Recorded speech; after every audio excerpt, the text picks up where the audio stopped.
Call of Cthulhu, Edge of Madness is a Call of Cthulhu 7th edition actual play podcast presented by DM Fiat with me, Dale, as the keeper of arcane lore. Please be advised, Call of Cthulhu is a dark game of cosmic horror.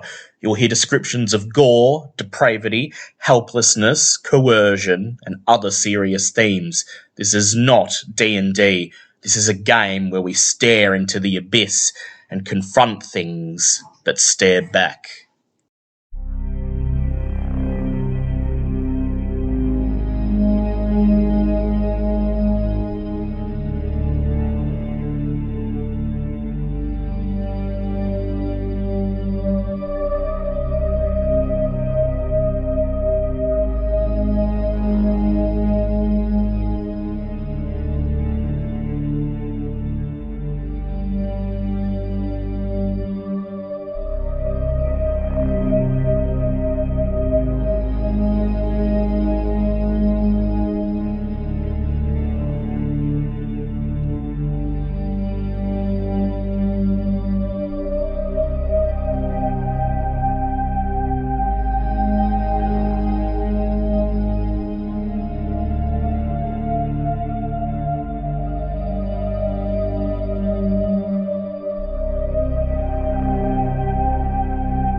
Welcome back, everyone. This is session 2 of our Call of Cthulhu, Edge of Madness campaign. Tonight's episode is entitled The Haunting of Corbitt House. And if last time was but the tutorial, tonight is when the gloves come off. We'll be facing death, we'll be facing insanity. So, please, be prepared, play smart, and hope that you make it through to the other side. It is currently July of the year 1923. The air is getting a little cooler. The streets of Boston are starting to get a little less busy. People shutting up their homes and businesses a little bit earlier as summer ends and the temperatures begin to drop, signalling fall just around the corner. The night falls heavier than it did just 2 months ago, when you all experienced harrowing near death at the hands of the monster sealed in the cellar of Arthur Blackwood's holiday cabin in upstate New York. And since then, although your lives have returned to some semblance of normality, every night as you go to sleep, you're haunted by nightmares of what you faced in that cellar. Haunted by the knowledge that you came ever so close to death and just barely managed to escape. And worst of all, haunted by the certainty that there are things beyond mortal ken in the world, things that man was not meant to know or comprehend, and now they are aware of your existence. But you are aware of them, and for the most part, knowing is half the battle. You know what lies out there in the world, and you've been doing your best over these last 2 months to prepare yourself for the eventuality that you may face these things again. For you have become members of Dr. Eugene Earle's Paranormal Society, a secret club, as it were, that meets every fortnight in an old second-hand bookstore off the main street of Boston's downtown. Sandor's second-hand bookstore. It's here that every fortnight you discuss matters that are not for normal ears. The existence of things that people could not imagine in their wildest nightmares. The conspiracies that threaten to destroy humanity. The unknowable entities that await, sleeping or biding their time on the periphery of human knowledge.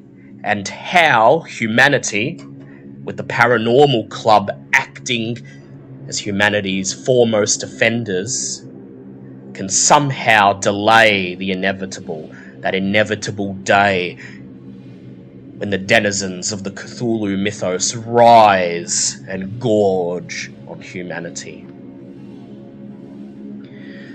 So, today begins as a relatively normal day.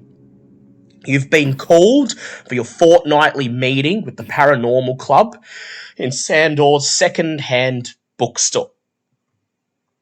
And you don't expect it to be anything other than discussing strange newspaper articles you've found, debating the existence of various cryptids, or once again recounting in avid detail the events of that fateful night 2 months ago to try to process it in a rational way. You all meet in front of the bookstore and push through the little glass door that serves as the entrance. A bell rings, and the owner of the bookstore, Sandor Tanner, old man in his mid-60s, hunched over with long, wiry silver hair, hobbles up to you with his ivory cane in his right hand, tapping on the wooden floorboards, and he gestures for you to follow him into the store. The second-hand bookstore is cluttered, dusty, and in poor repair. Unsorted books are stacked in precarious piles throughout the shop.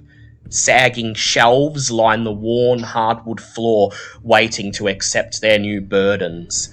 And there, at the back of the store, at an old desk, Dr. Eugene Earle is hunched over a map of Boston, jotting down where possible leads might take you. He's circled various points of the city with red marker and is muttering under his breath as Sandor Tanner leads you all into the room and loudly taps his cane on the wooden floor to signal your arrival. Standing next to Dr. Eugene Earle is someone you've not seen before.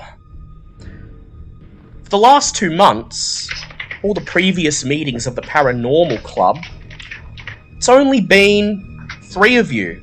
Chambers, Trixie, and Angel. Howie, the boxer, good and true to his word, declined Eugene's offer to join the club, and after that, he essentially dropped entirely off the radar. Any attempt you've made to contact him has failed to yield any results, and for the most part, it seems as if he's just put his experience in the Blackwoods cabin behind him and returned to a peaceful life, or at least you hope. I brought someone in from the main chapter up at Miskatonic, says Eugene Earle. Looks like we've got a real bona fide investigation today, and, well, I thought I should grab someone who, can help, rather than sending the 3 of you fresh out of the frying pan into another life or death situation. He gestures to the person next to him, and he says, if you'd like to introduce yourself, my good friend. Go ahead, Alt. Name's Buck Mayfield. This is... I'm trying to find some missing folks from down in my town. Nobody else has put up their hand to go find them, so I'm stuck here. Pleasure to meet you. Yep. The name's Angel. Angel throws out her hand jovially. Buck extends his hand very cordially. It's a pleasure to meet you, miss. How would you feel about joining a church? He quickly retracts his hand and says, I'll consider it. You get the idea of each other almost immediately. Angel, you see that Buck is, for the most part, a straight-laced, no-nonsense guy. He's wearing the getup of a county sheriff, complete with wide-brimmed hat and a hunting shotgun slung over his right shoulder. His belt is lined with spare shells for it, looking like he's ready for action at a moment's notice. And Buck, you take a look at Angel, and you see the bizarre assortment of strange jewelry around her ankles, around her wrists and ankles, and occult talismans around her neck, and strange runes sewn into the hem of her dress. And you remember what Eugene Earle told you when he was writing to you about his group. He mentioned that one of the members of his group was a relative of the accursed Blackwood family, and despite her eccentricities, had proven useful in the events that unfolded 2 months ago. This must be Angel. Trixie, Chambers, what do you have to say to the new arrival? Yeah, you get used to it, door. Chambers extends his hand for a firm handshake. Yeah, Buck extends his hand and gives him a good firm grip. Chambers, Robert Chambers. Check. Yep, well, you already know my name. Sure do. Eugene Looks Earle... like the type of shot, eh? Yeah, it looks like he's ready to take a lot of shots. Pleasure to meet you. I'm C. Fellow Few. Sorry if I'm very social. I'm doing a bit of research to see what our next adventure might entail, make sure we don't die, all those kind of things. I imagine Angel's like taking out little trinkets and trying to put them on everyone. Yeah, trying to fit them over Trixie's hands and head as she talks, and Eugene Earle... Keeping my eye on that thing. Yes, keeping an eye on it. Just pushing Angel away every time you see her edging closer. Eugene... Yeah, Sam, sorry. Yep. So, yeah, Buck looks them all up and down and says, well, I'm glad we have somebody who's good with birds around here. Eugene looks at Trixie with a flourish, and he smiles, and he says, Trixie happens to be a curator down at the Boston Museum. She's been pushing to have their exhibitions there extended to feature the likes of the things we investigate. You know, cryptids, strange artifacts, and the like. Her knowledge will prove invaluable. Oh, but I'm getting ahead of myself, as I usually do, he says. He says, everybody, Buck here is an old friend of mine. He's a sheriff of a small town down in New Mexico, and he's come up here because he's been on the trail of a missing family, a family by the name of Marcano. Now, they moved out of Buck's town some years ago, but a mutual friend between them and Buck is worried that they've disappeared. They've not been answering any correspondence for quite some time. And when Buck started asking questions, the trail brought him here to Boston. And it wasn't long before someone dropped my name and the name of the Paranormal Society. He met up with some of our people up at Miskatonic, and, well, I invited him down here. As it just so happens, sheer coincidence, he's looking into the thing that we've been tasked with investigating.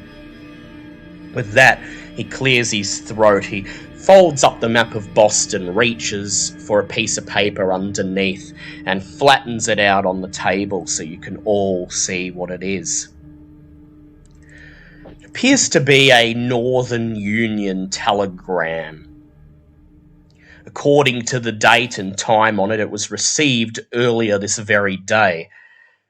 It reads, "Dear Sir or Madam, I'm writing to you." We're not the only one then.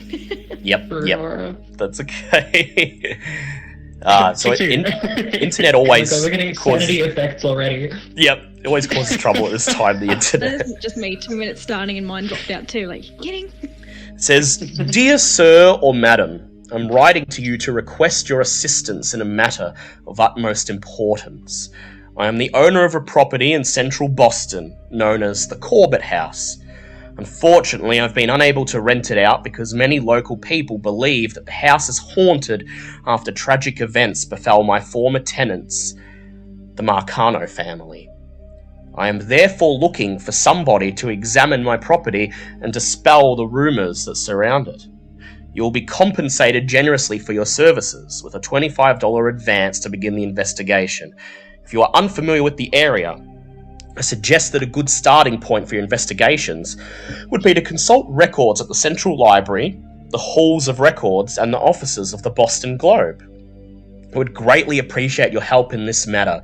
Thank you for your time. Sincerely, Stephen Knott." Eugene clears his throat and he says, "As you can see, Mr. Stephen Knott has come into possession of a rather strange house, the Corbitt House. Now, there's a lot of whisperings about the Corbitt House, urban legends going back decades. The place is hopelessly haunted, and, well, anyone who's ever lived there has either met a bad end or disappeared completely. Now, Mr. Knott informed me that the police and the other detective agencies laughed him straight out of the door, leaving us, the Paranormal Club, as the only ones willing to hear him out. Now, I don't know if there's truth to any of these rumors, but I think this is right up our alley, especially given what you folks experienced 2 months ago."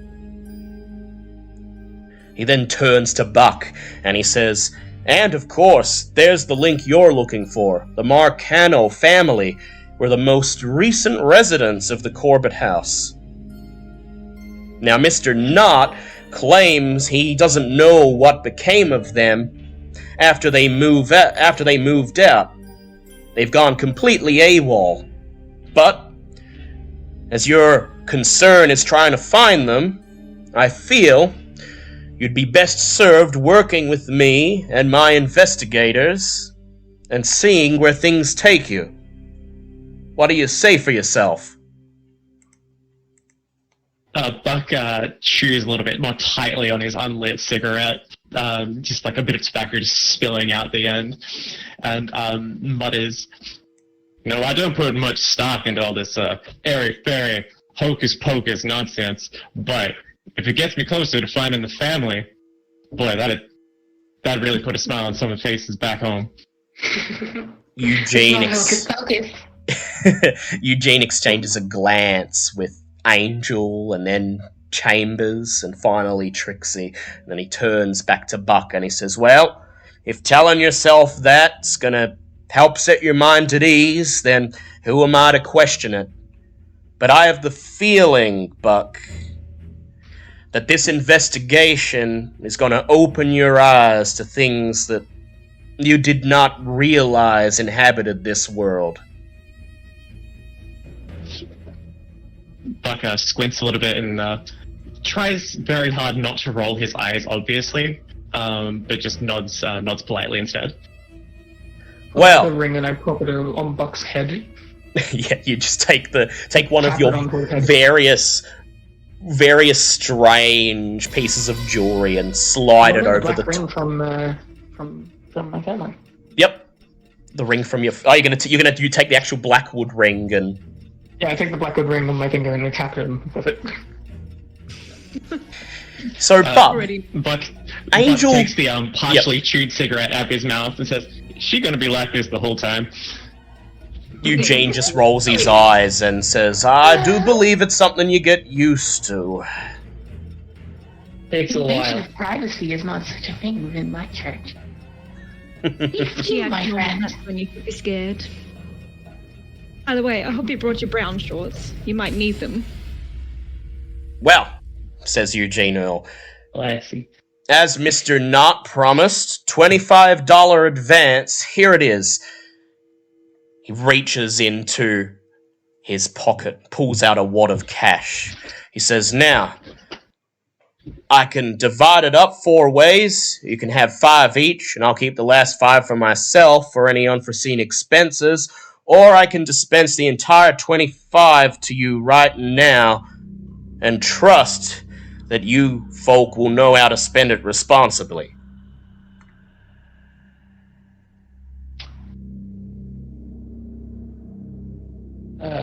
I feel like Chambers would be more interested in the latter and sort of appoint himself financier of the group. Anyone have any objections? Money is Sounds reasonable to me. I've had couple world. fingers in the past. Eugene shrugs. He hands the wad of cash to Chambers, and he says, I'm willing to loan you my car for the purposes of transportation, but take care nothing happens to it. Girl's expensive. As the telegram says, good starting points might be the library or the Boston Globe, but I'll leave it entirely up to you. Here's the address of the house. He taps on the map. If you want to head straight over to the Corbitt house, feel free, but I would strongly advise you make sure you know what you're walking into. Alright. Okay. Who's got the most drive? I got 40. What's my And that's more than me. find it? Where is it? Grab all out in the It's bottom like 20. left of investigator skills. Bottom left. Yeah, it's in the investigator Yep, that is a 0. So yeah, you guys are probably better off. If it's It's a default. 0, Fine, then it but would be I 20. didn't. Yep. Okay. So Eugene nods his head and he says, Alright, best of luck, do us proud. And then he nods to the old man, Sandor, who gestures for you to follow him. His cane tapping on the floorboards. He slowly leads you out of the bookstore, back into the bright afternoon sun of this busy Boston street. Reaches into his pocket and hands you a set of keys, presumably to Dr. Earl's car. And then the old man smiles, turns and shuffles back into the dusty, dimly lit shop, leaving you to decide the first steps of your investigation. Alright, what are we thinking? Say our best option would be to do a bit of research and make sure know what we're getting ourselves into. I have a bit of knowledge on the paranormal, but I can imagine all the things I have to remember for work. It might have slipped me a bit. Pull out my library card and I'm like, library then. Yeah, library seems a good place to start. Any other ideas? It works for me. And do keep in mind yeah, you can continue split up research if you skills. feel necessary. I think we stick together. Yep, My church has a bunch of books. Maybe it does. Your church is on the outskirts of town, though. Mark it down as a place that might be worth visiting. Embers is skeptical as to the usefulness of said book. What about our newcomer, Buck? Do you have any particular place you think would be worth paying a visit to? Buck would definitely be in favor of the library. From what he's experienced, everybody's kind of been a little bit tight-lipped or a little bit too vague about what's supposed to be going on at the Corbitt house. So Yes. finding out a little bit more about the town, or finding out kind of where to go in regards to like the happenings would make sense. But Surprised he's not riding in gun first. I will teach you how to make a check, Call of Cthulhu, by having you make an intelligence check. So simply roll a D100 or two D10s. Select one to be the units and one to be the tens. And if it's under or equal to your intelligence, then that's a success. Fantastic. I do have 2 dice ready, so let's give that a go. You're supposed to roll under, right? Yes, You under. might rolling never- again. Yeah. That would be a 40. 40. So my intelligence is 50, so I Yes. assume that would be Yep, that's a success. So, as you follow the others to the car, you draw upon your own experience and background. You're a county sheriff of a small country town. And when people go missing, in your experience, it's the police that know all the details. They write it in their file and hide it away so that the public don't mess with the case. So you personally think that perhaps paying a visit to the local police station and just asking what they know about this house, and more importantly, what they know about the Marcano family, would be worth your time. So Buck raises his voice and says, "Does anybody know where the local deputies department is?" Yeah, I can take you there. Too well. Too well. I try to avoid the law. Chambers just assumes what he means by deputy, Yeah. and takes him to the police station. Well, I'll take him to the police station. Yep. So Chambers Some run-ins with Johnny Law, huh? Chambers calls Buck over to his car, and Buck, it's at this point you notice what Chambers is driving, this solid black Crown Victoria car. The plates mark it as government issue, and as he pulls open the passenger door and allows you to slide in, you see a badge lying on top of the dashboard for the Bureau of Investigation. And you realise that Chambers is a government agent, and this is quite strange to you that someone of his experience is even entertaining stories of hauntings and ghosts. Does that answer your question about the law? Yes, it does. Alright, here we go. And he kind of just rests his hand on the edge of the door frame and lowers his head under a little bit too carefully, and kind of grumbles to himself a little bit. Says, "I fancy running into a lawman around here." Since when would somebody with your kind of education be interested in this kind of malarkey? Yeah, there's a story behind that. I'll tell you sometime. Chambers. One hell of a story. Yeah. Isn't you not a member of the group we're in? You haven't yet seen anything unusual yet, have you? No.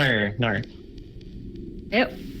If we've got any luck today, or not bad luck, you might be surprised what you might find. We've all been through something unusual.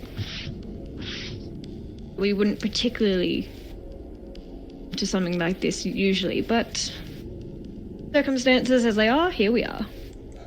Well, I suppose life is a bit unusual, isn't it? You can see that. With that, Shall we go?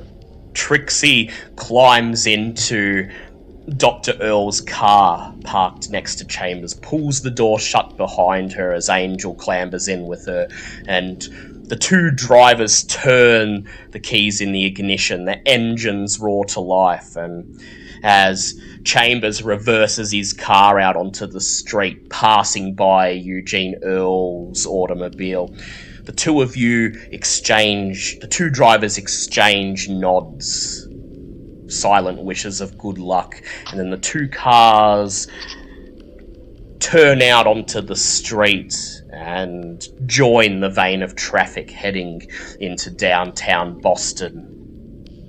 So we'll go with the library first. So, Angel and Trixie, you decide to head to the Central Boston Library to see what you can read up about the Corbitt house, its history, and any local stories. You park Eugene's car in the car park just across the street from the building, and then cross towards the library. The building is grand and overbearing and feels more like a cathedral than a library as your footsteps echo off the dressed stone walls. The smell of mothballs and coffee fills your senses as you enter this grand place. The residents of the book-filled aisles shuffle about in silent reverence as a stern librarian watches over them. So you have a few options here. You can begin with library use checks to see what you dig up, or if there's a specific type of text you're looking for. For example, if you're trying to look for stories of hauntings, you could roll occult. If you feel you need help, you could possibly even acquire the services of the librarian. I'm guessing Angel would be pretty good at looking for occult things. Yes. Yes, almost I'm certainly. pretty well read up. He's gonna go over to the librarian. The librarian, a stern-faced woman of mid-40, looks up from the counter as you approach. She takes a moment to take in your bizarre dress, and then she curls her lip and she says, "Can I help you?" Oh, yes, do you happen to know anyone from the Church of Well-Being? "Church of Well-Being," she says. "I've read about it in the paper. Isn't that a cult?" Oh, no, we're not a cult. We're just lovely people. Just like you. Oh, you're looking wonderful today, by the way. Ecclesia, by the way. She rolls her eyes, and she says in a bored voice, "Is there something I can do for you today, miss?" Ah, yes, pull out my library card. I'm like, I'm going to be borrowing some books soon, but I thought I'd leave this here. "Right," she says. She takes the library card and she stamps it and she says, "Oh, it appears to be in order. Your dues are all paid. Is there anything you're looking for in particular?" Oh no, I'm just gonna go on an occult-looking thing. I'll be out of your way. "Right. Angel, please go ahead and make a charm check for me, please." A charm. I'll go there. I'm done charm. There is charm on my list. I'm blind, apparently. Ah, see, half of my APP. Yes, half of your So appearance. 25. Please. That is a 9. Yeah, that's a success. Oh, well, double O and a 9. So The librarian smiles and nods, and she says, "Well, I've read some odd things about your lot, and I apologize if I came across a bit dismissive, but, well, you seem nice enough. The books you'll find most interesting are in aisles 8 and 9 over there," she points. She says, "Most of the locals give that part of the library a wide berth. A lot of the locals around here are very suspicious of strange churches, especially after that chapel of contemplation business. At least those of us who are old enough to remember that." Ah, yes. Anyway, thank you. By the way, keep a little down on the occult thing with the Church of Well-Being. My superiors would not like that. Anyway, we're not really a cult. Just a church. With beliefs. "Very well then," she says. And I walk over to "Pleasure to make your acquaintance, and best of luck with your church." No. And as you turn around, you see that the look on her face is a mixture of puzzlement and suspicion, but she's given you what you need, so you head straight to aisle 8 and start searching. You may make an occult check, and you may make it with advantage, as the librarian has given you directions. 53. 51. Success either way because I've got an 89. Yep. So you just head straight in, start browsing the aisles, and to be honest, you've read most of the books they have here. Most of the books they have here are entry-level stuff. Occult 101, popular tales of ghosts, how to identify a werewolf, ways to kill vampires. This is not what you're looking for. At the very end of aisle 9, you find a couple of books that pique your interest, though. Trixie. Take Yep. the books, and I walk over to Trixie. Yeah, you slide a book out of the shelf, walk over to Trixie. Trixie, I'd like you to make a library use check, please.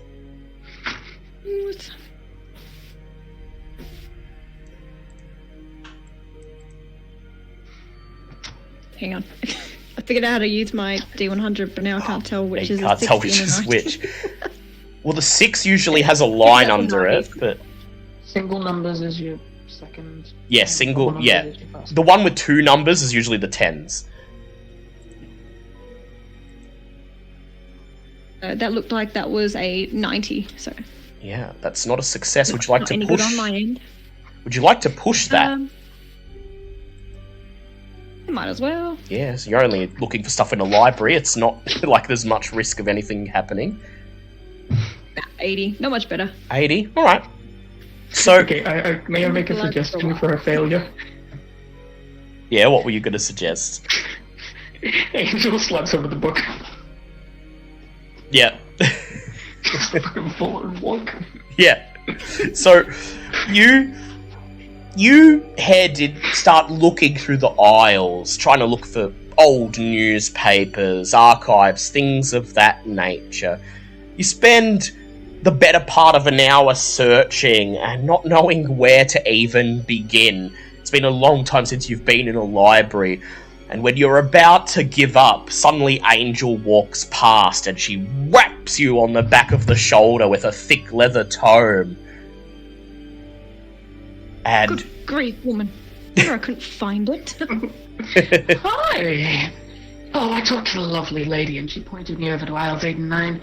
I've read most of those books anyway, but this one's very interesting. I think you might be interested in it. I'll give it to her. This is the very one I was looking for. Probably. Me too, my looks. so you follow Angel back to the reading table at the front of the library and open the big leather-bound tome that Angel has found.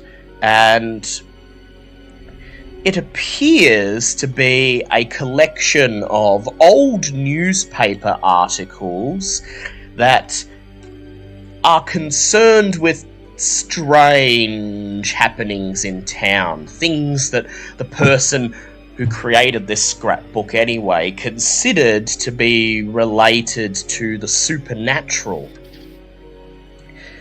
And this is the article that's contained within. The first one that catches your eye, you flip through it until you see the word Corbitt on the page. And right there you see a yellowed newspaper clipping from 1868. The headline is "Lawsuit Fight Against Corbitt Testament." Former neighbours filed another lawsuit against the esteemed Mr. Walter Corbitt, this time after his death. It seems that even after he passed away, Mr. Corbitt is forced to face persecution at the hands of some small-minded people who have nothing better than to ruin the posthumous desires of an elderly person. Corbitt's will, upon being filed at the City Hall at the time of his death by Pastor Michael Thomas, was almost immediately blocked by a lawsuit filed by the residents of Copp's Hill neighbourhood. At the time of writing, Councilman E. Ellsworth had suspended the release of new information due to his concern for the privacy of the deceased. Mr. Walter Corbitt's neighbours sued him for the first time in 1852 in an unsuccessful effort to evict him from the neighbourhood. He died December 11th, 1866, in his home at 145 Cambridge Street in Copp's Hill. He does not leave children, a wife, or any living relatives. Flick through the collection of articles some more, and you find a few more references to the Corbitt house. Mostly yellow journalism concerning sightings of ghosts, strange noises, or pets going missing in the vicinity of Copp's Hill. But aside from this article about a lawsuit filed against Mr. Walter Corbitt, there doesn't appear to be anything else of note. That said, I will ask Trixie and Angel to both make intelligence checks.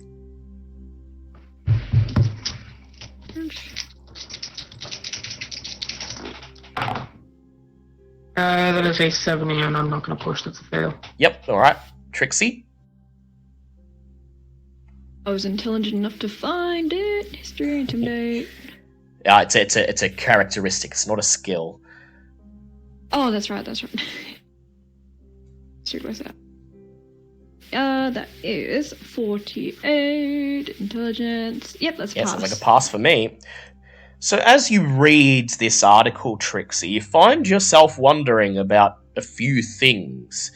Apparently, Mr. Walter Corbitt's will was controversial enough that the people in his neighbourhood tried to sue to prevent it from being carried out. Of course, the article has no mention of what this will was, and you figure it might be worth paying a visit to the archives at City Hall to see if you can find the records of this will. Otherwise, Trixie, now that you know the time period that you're looking for, the 1800s, you know specifically how to narrow your search, and if you'd like to try to have a search of the library again, you may try, and you can use history instead of library use if you like. History.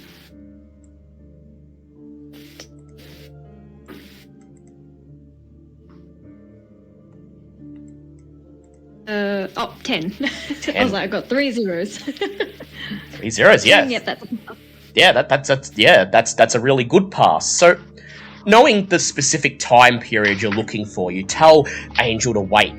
You rush back into the library and start tracing the years along the non-fiction books and archives in the aisle until you get to the 1800s. And taken by inspiration, you start flipping through the books and you find what you're looking for. A series of old newspaper articles about the history of the Corbitt house. The first states that in 1835, a prosperous merchant builds the house, but immediately falls ill and sells it to Mr. Walter Corbitt. The second is another newspaper clipping that you call over Angel to take a look at as you begin to read it. It's from 1852. It reads, "A legal battle between Walter Corbitt and his neighbours has erupted over the possession of his house in Copp's Hill. Mr. Corbitt, who has lived in his home for 15 years, is being sued by his neighbours for reasons which are unclear.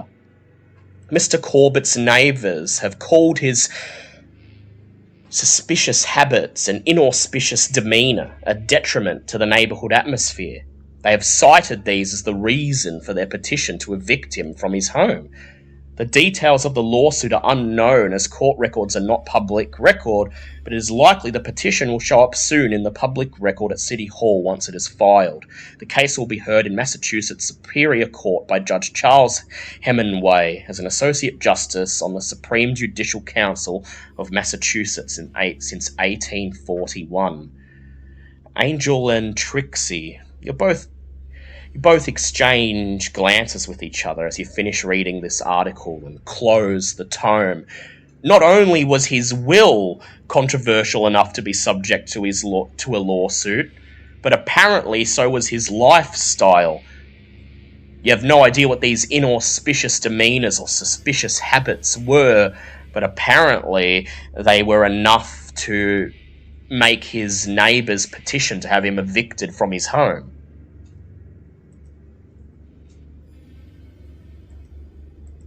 Real interesting. Like the best thing we'll have to do is head to the hall next. Now can I look for another book to see if there's like a list of different types of ghosts and things? Yes, you can make an occult check of your own if you like. And if Angel would like to assist you, then you can do it with advantage. Hang on, let me double check. Occult. Got a 5, so that's a really good pass. Really good pass. You ask Angel what would be a good book about ghosts. She leads you back to aisle 8 and pulls a little leather tome off the shelf, flicks through it and points to a page listed Manifestation of Spirits. And here, bizarrely, you notice that somebody has circled the passage about poltergeists. Poltergeists, also known as playful ghosts, are spirits that manifest by physically manipulating objects in the place they haunt. They're commonly reported to throw objects around the room or misplace keys or pieces of jewellery.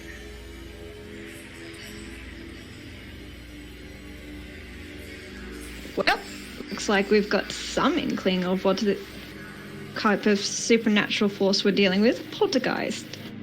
Oh boy. Some with them when I was younger.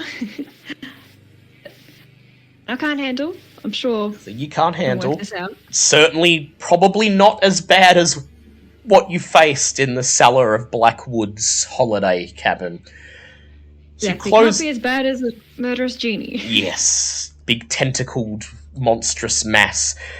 So you flip the book shut, and you gesture for Angel to follow you, and as you pass by the librarian Angel, she smiles and nods, and she says, "You find what you're looking for, miss?" Yes, thank you very much. I wouldn't happen to know if anybody had hired out this book recently, the one that's got a page circled. She takes the book, flips it over, and looks at the Dewey Decimal Code on the back. And then she starts flipping through her records, and she says, yes, I'm afraid this hasn't been borrowed very recently. It was last borrowed,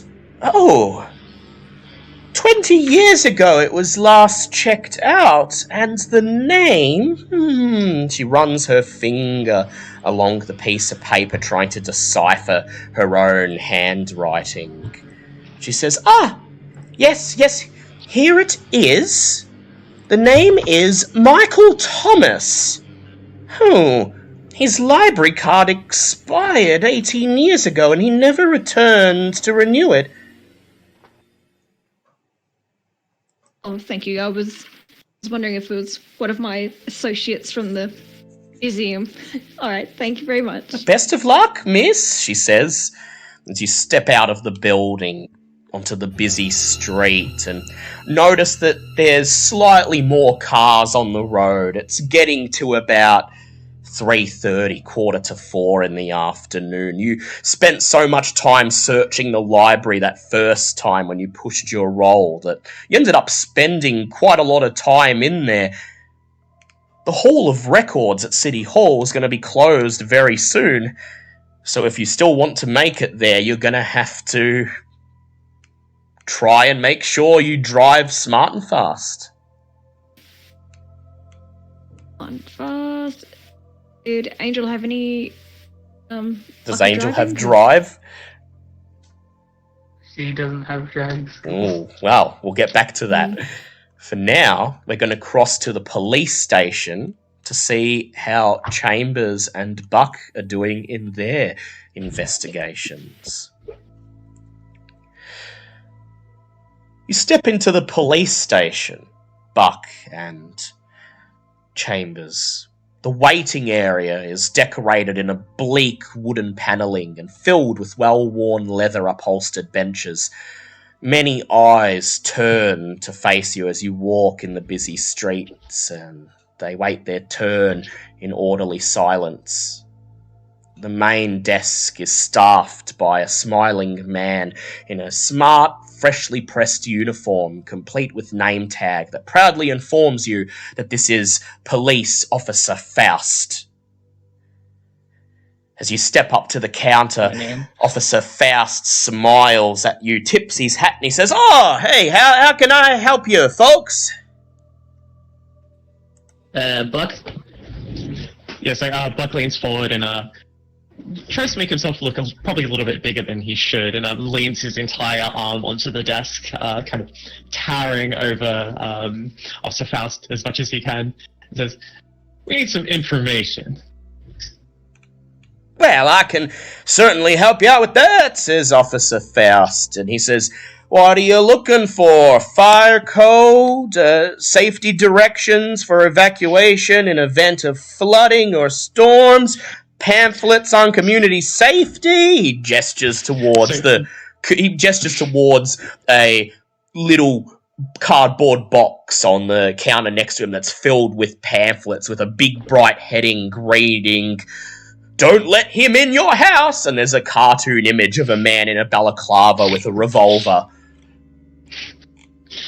So Buck quickly waves his hand, dismissing him, and cuts him off partway through the end of his sentence and says, "No, we need some information about some property, specifically."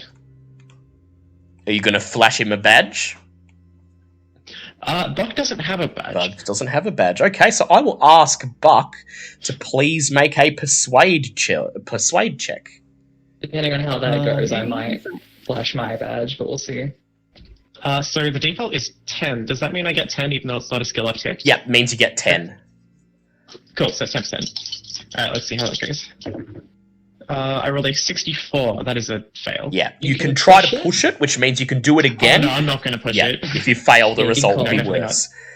Faust flashes his smile and he says, "Well, if you're referring to any cases under investigation, I'm afraid we can't speak to the public about that.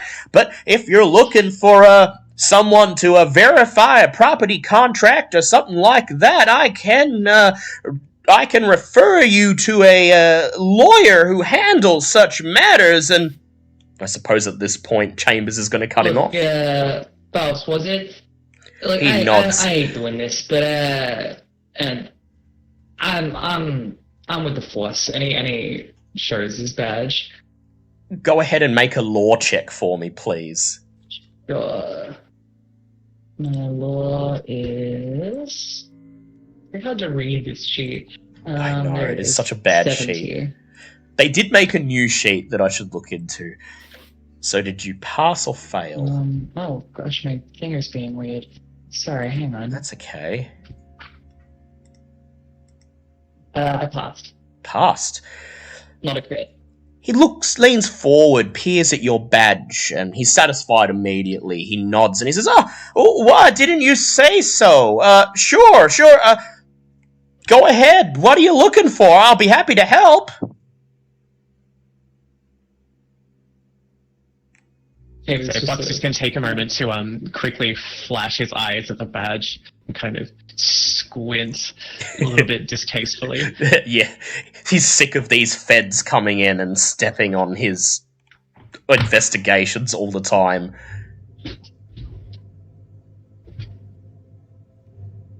Did you?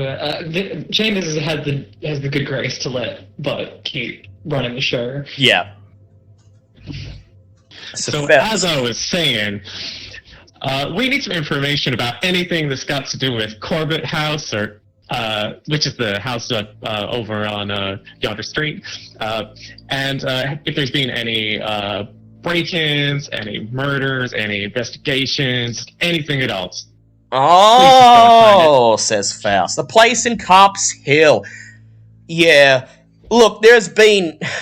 Going back decades now, there's been heaps of call-outs there. Usually someone's heard some strange noise or they've seen a shadow. No one ever found anything there, but... He hesitates for a moment. And then he says, "Well,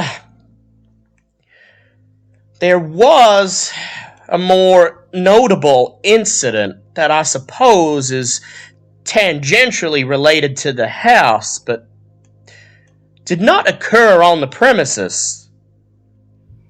He leans forwards and this time lowers his voice so that the people in the waiting room around you don't hear, and he says, "May I ask what your interest is in that house?" I mean, not. Sorry, I'm afraid it's classified. He nods and he says, "All right, fine, I won't ask any questions, but... Well, see, that house, it was, for a time, the official property of, well, a group of some concern. He looks over your shoulder, sees the waiting room full as it is, and then he stands up and he says, Please, I think it's best if I show you. Follow me, would you, fellas?"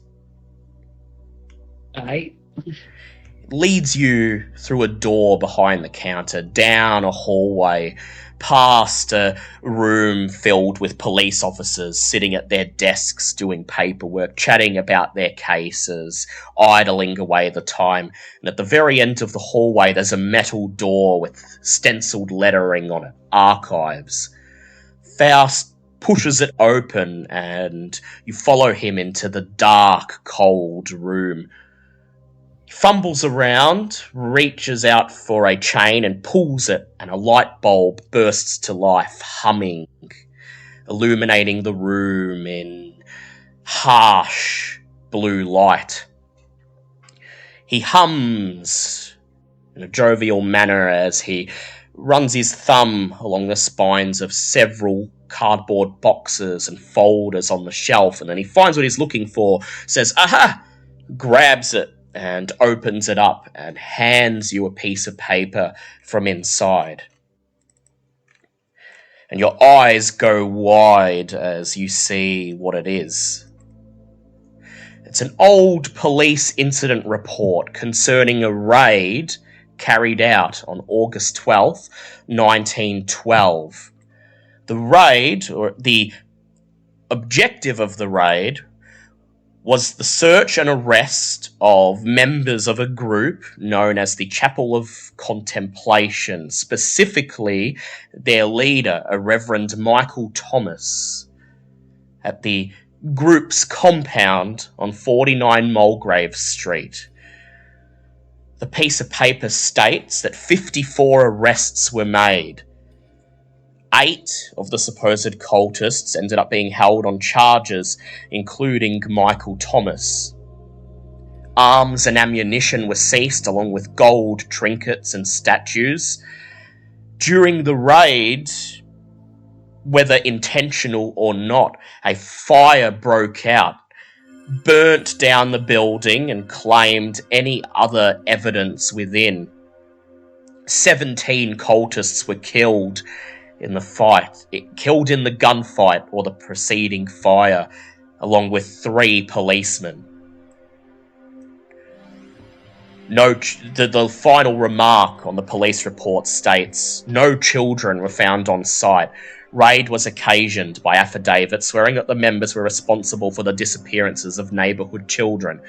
They fought back harder than expected. Several were disformed." Faust waits until you're done reading the report, and then he sighs and shakes his head, and he says, "Well, according to records we were able to obtain from City Hall, the Corbitt house was, at that time, under the legal control of the Chapel of Contemplation.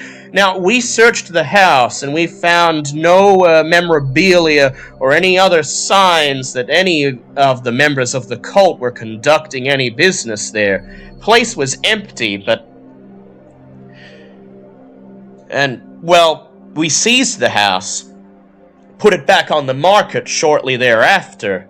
The rest is history," but he looks at you, and he says, "Well, I wasn't there for the raid, but I remember being part of the team that did the cursory search of the house, and oh boy, I remember the whole time I was there, I had this strange feeling I was being watched, and the entire time we were inside the house, the whole place was freezing cold, and this was a midsummer day, mind you. Sure, we were coming on to fall, end of August, but things should not be that cold yet.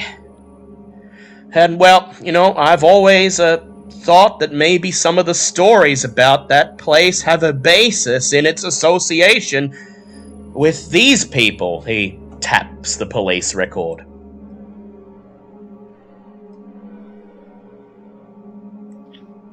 Buck takes a moment to just kind of process everything he's heard and blinks a little bit. Says, "So we've got an interesting house and a well-insulated house."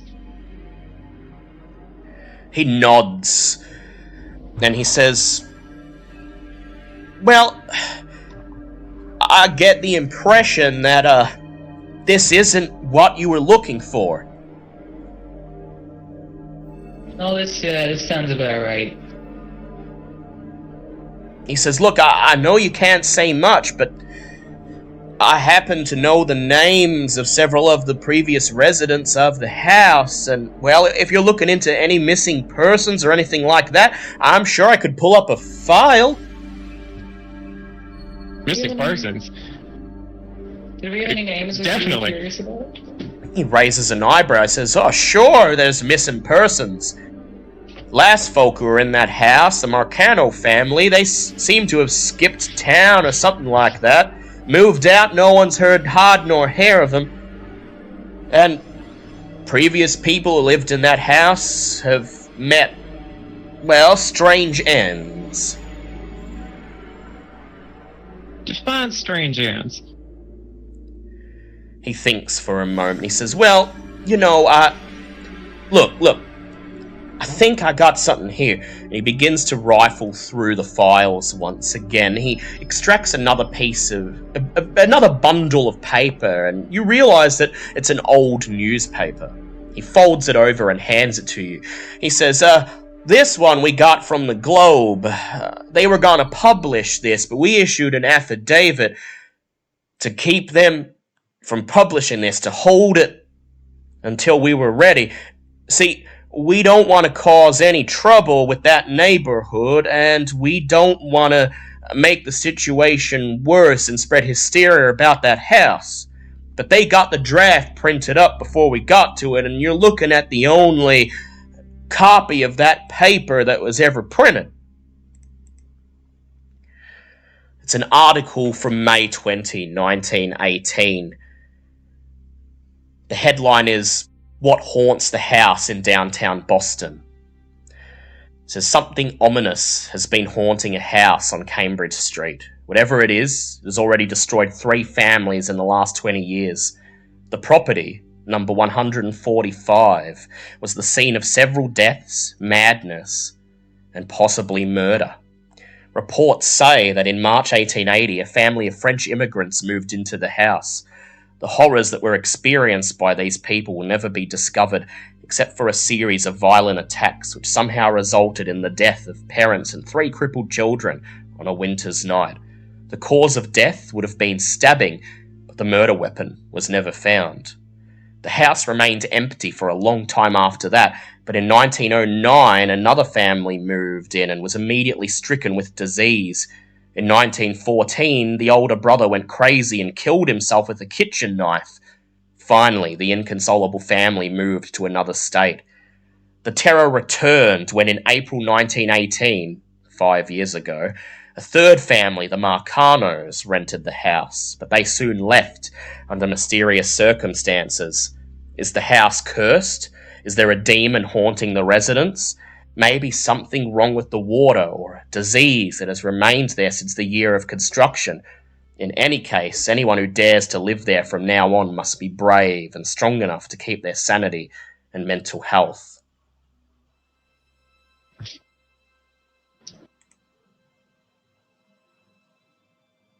So is everybody as paranoid as the journalists in this town? Faust looks at you and he shrugs and he says, well, I don't know if I'd say paranoid is the right word. I mean, you're reading the same article that I read, right? There's a bona fide history of all sorts of messed up things happening in and around that house. We're talking 14 people dead in a raid on what was supposed to be a church. We're talking an entire family murdered, another family moving out, a suicide.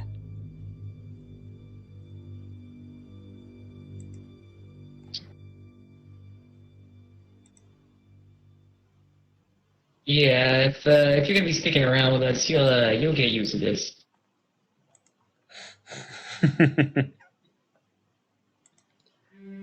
I ain't never been in a town like this. We'll get you acclimatized. Mr. Faust, thank you for your help. One last thing, says Officer Faust as you turn to leave. He says, I remember now reading the name in the article, the Marcano family. See, I wasn't sure at first. I heard they just moved out. But now you've jogged my memory, and I seem to recall that Mr. Marcano, the father of the family, was later committed to Roxbury Asylum. Just a short drive out of the neighborhood. And if I recall, it was a mental health breakdown or some nervous episode, something like that prompted him and his wife to move out in the first place. Yeah, I remember now. We located them, that they were safe and well, closed their file, but as far as I know, he's still locked up in the hospital. Buck quickly rips out a little notebook from his pocket and a really fat chewed pencil and sketches down as much information about the location as possible. Clearly, finally interested in what's happening.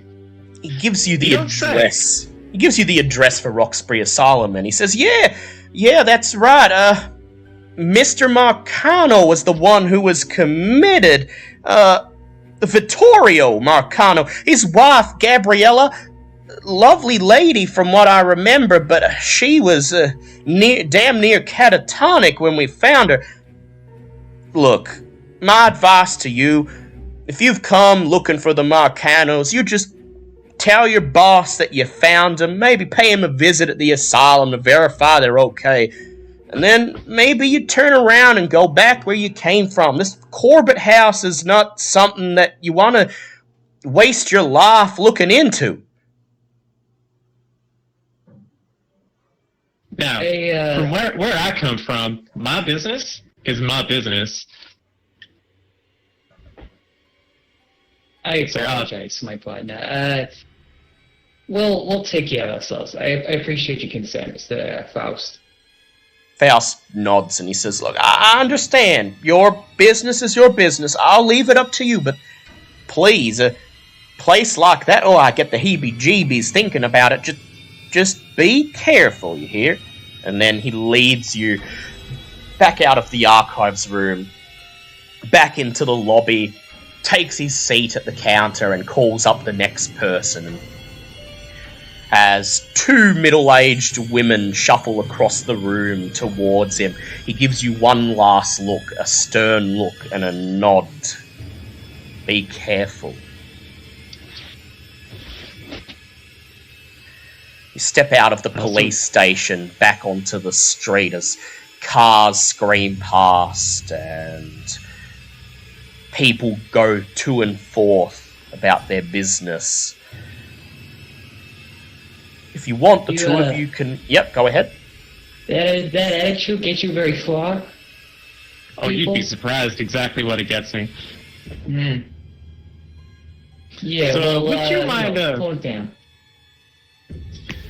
Yeah, I'll see about that. So, would you mind being my chauffeur for the day? I want to go see, Mr. Marcano. Yeah, I can do. So, Chambers, gaze at the notebook, see the address that he's written down, and realise It's not only out of the neighborhood, it's on the other side of Boston. This is a drive that's going to take at least an hour. And it's already getting rather late in the day, so you're going to have to be quick. Luckily, I can get away with driving a little bit faster than the average Joe. Yes. Oh, we got a bit of a lead foot going on. Before we move to the next scene, though, I will allow the two of you to make intelligence checks, just consolidate what you've learned and see what other options you have. All right, it's up there. Pass. Pass, yep. That is a fail. It's a fail. It's okay, you don't need to pass. Chambers leads you towards his car in the parking lot attached to the police station. He starts to go over what you've learned, reciting it out loud. The Corbitt house was at one point in the possession of a group called the Chapel of Contemplation. This Chapel of Contemplation was suspected of being behind the disappearances of several neighborhood children, and so the police raided their compound, arresting the members of this cult, including their leader, a man by the name of Michael. I've forgotten his name already. Man by the name of... Let me just bring up the police report again. Man by the name of Michael Thomas. During the raid, however, a fire broke out and consumed much of the chapel. That said, the police report didn't say it was entirely destroyed, and you know its address, so that might be a possible place you'd like to check out as well. Yeah, how is that, like, on our way, or...? It won't be on the way, but perhaps after you've been to the... You can head there now, or you could head to the asylum and then meet up with the other group and then all head there together. It's up to you. I feel like maybe going to the asylum first would be good, because it'll close at some point.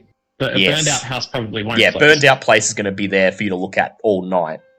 That sounds fine by me. All right. So we go back to Trixie and Angel. Trixie and Angel. The clock is ticking over. It's very nearly 4 in the afternoon. And having lived in Boston most of your lives, you know City Hall closes at 5 on the dot. It's not too far away. It's just on the edge of downtown. But with everybody starting to make the commute home from work, the streets are packed with traffic.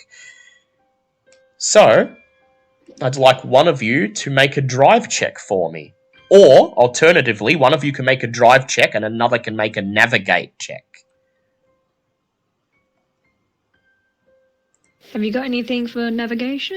Let me check for mine. Nope, I've got none. What about Angel? Oh, sorry, I blanked out for a second. Blind leading the blind, alright. Alright, blind leading the blind.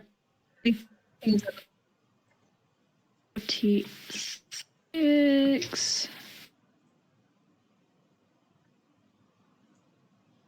That was just a 46, and I've got no investigator skills for that.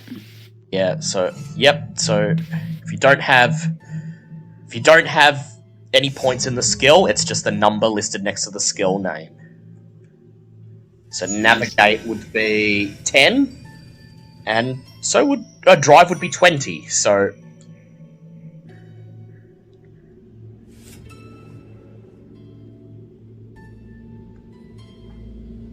no luck driving there, but we'll at least know the right direction.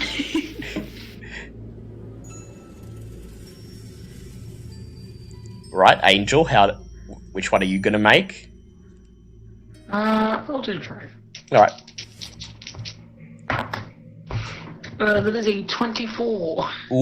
Do you want to spend 4 luck to get it to a pass? You know what? I will. Alright. So, Angel, it's been a long time since you've driven. When you need to get somewhere, you usually rely on the friendly members of your flock to drive you around. But you do have your license. And so you gesture for Trixie to follow you and you say, "Oh, we're going to make it." The Lord is going to help us make it. And then you slam your foot down on the pedal, screech onto the street, and Trixie, you're aware that Angel is driving well above the speed limit as she rockets you down the main street, takes a sharp right. The car lifts up nearly on 2 wheels, and you find yourself fighting to remain inside the vehicle. But somehow Angel gets you there on time. She slams her foot on the brake and the car jolts to a stop, nearly throwing the two of you into the windshield. You're parked in front of City Hall, and Angel, smugly, you point towards the big clock on a post in front of City Hall. It's 4:45. You've made it just in time with 15 minutes to spare. Find me, let you drive again. The Lord kept you safe, didn't he? The Lord kept you safe, at least. You were the I know Lord. the seatbelt, but, you know. we were one and the same. So, We better heading quick. the Hall of Records is a plain governmental office that blends into the row of commercial offices that line this street. The glass front door opens into a lobby that continues on into a long, bland hallway lined with glass front doors, each informing you of what treasured information is filled within. A small, elderly man exits one of the doors, dropping a stack of files to the floor as he sees you. He is not amused and becomes flustered at being startled. "But we're going to close in 10 minutes, he says as he starts picking up the papers that are scattered around his feet. He says, We're closed to the public. We're closed to the public unless you got something real important.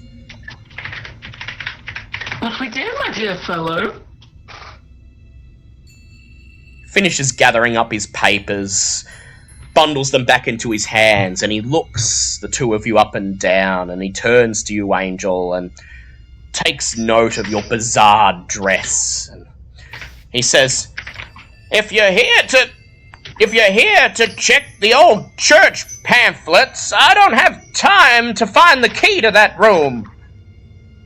Please, I'm already part of a church. Now out of our way. Well, hang on, he says. Might I ask what you ladies are looking for? You see, I'm the clerk here, Sid Peabody. He extracts his right hand from the pile of papers and holds it out, and it shakes as he holds it in the air.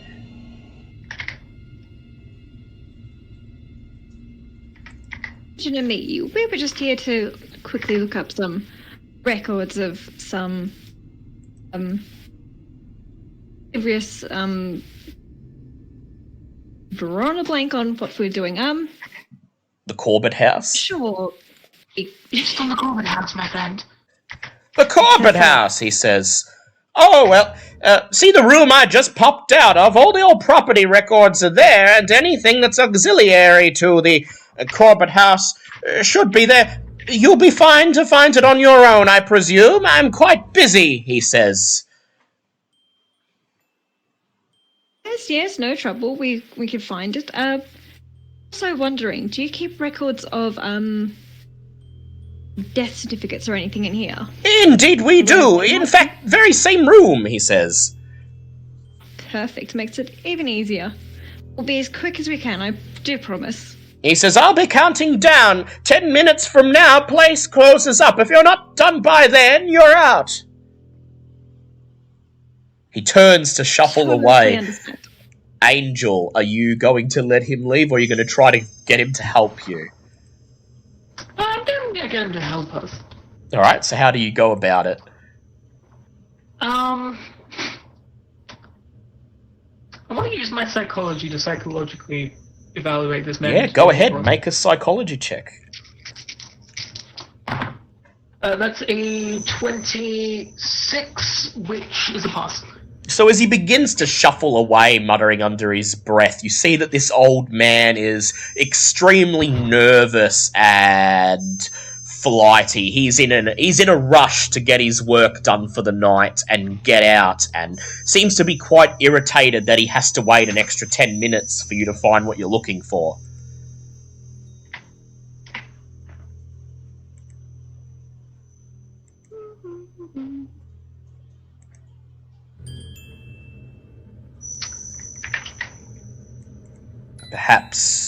Perhaps you could make the point to him that if he helps you find what you're looking for, it'll be a lot quicker than if you were to look yourself. And then then everyone can just get out of here and head off for the night. My dear fellow, if you wish to go home, it would be optional, but you could probably just help us, you know? We'll be in and out all the more quicker, you say enticingly. Go ahead and make a persuade check for me. Oh god, what is my persuade? Persuade is 10%. 10%. You can substitute it for charm if you like, because I know charm's a bit higher. No, I failed. Alright, you want to push? I'm gonna push it. No. Alright. You let him head on his way, and he turns around and he says, I've got to go lock up rooms on the other side of the hall, and then I've got to put away all these files. You've got 10 minutes. Then he turns and open your mouth to protest, but decide to leave him. Can I try and pick his pocket? What? You pick his pocket? Can I try and pick his pocket? Yeah, sure. You can. Go ahead and make a sleight of hand check as he shuffles away. That's a 35. Can I use 5 from my luck? Yeah, go ahead. 30 to pass. You wrap your arms around him and you say, oh, it's fine, it's fine. Go do what you need to do. We won't take up any more of your time. And then behind you, Trixie, you see Angel flick her hand into the man's pocket and extract a small silver key as he shuffles away from her down the hallway and turns the corner. And now you have all the time in the world.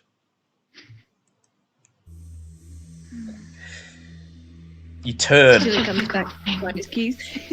until he finds his... He won't find them. I'll leave them somewhere and he'll be like, oh, I dropped my keys. You know, that sort of thing. Yeah, he won't be able to lock you in No, there. he won't know. So as you... I'll lock us in. Yeah, he can't get you out then.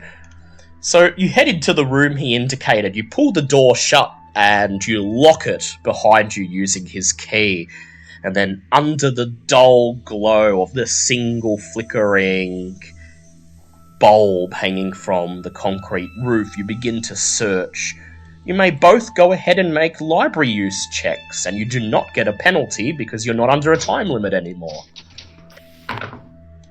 Yeah, that's pass. I got 0, 0, and 0. Alright, so you got the worst failure possible, but Trixie passed. That's okay. They should balance each other out. So, you spend the next 10 minutes pulling files off the shelf that look like they might be useful, stacking them up in a pile, and after a while you hear the sound of shuffling footsteps in the corridor outside. It seems Sid Peabody has returned. You hear the sound of the door. You hear the sound of the door being pushed as he turns the doorknob, finds it locked, and then you hear him shuffle away, muttering, "Oh, must have seen those two lasses out and locked up without remembering. Oh, Sid, you need to start keeping track of everything you've done. Your memory's going like a sieve these days." That was lucky. Yes, quite indeed. Swipe the keys as we left, but it seems like your plan worked. Right, well, I'll search for Meccano House. Do you want to search for Corbitt? Maybe we can get this done quicker in case he figures it out. I think that might be a great idea. You split up what you're searching for and eventually gather up enough materials that you think you'll be able to find what you're looking for. And so you assemble at the tiny metal table in the corner of the room, lay out all of the papers and files, and begin sorting through them. I would Some of them are quite old. The papers are very yellowed. The ink on them has started to fade and deteriorate. So I'd like the both of you to make own language checks, please, to try to read them.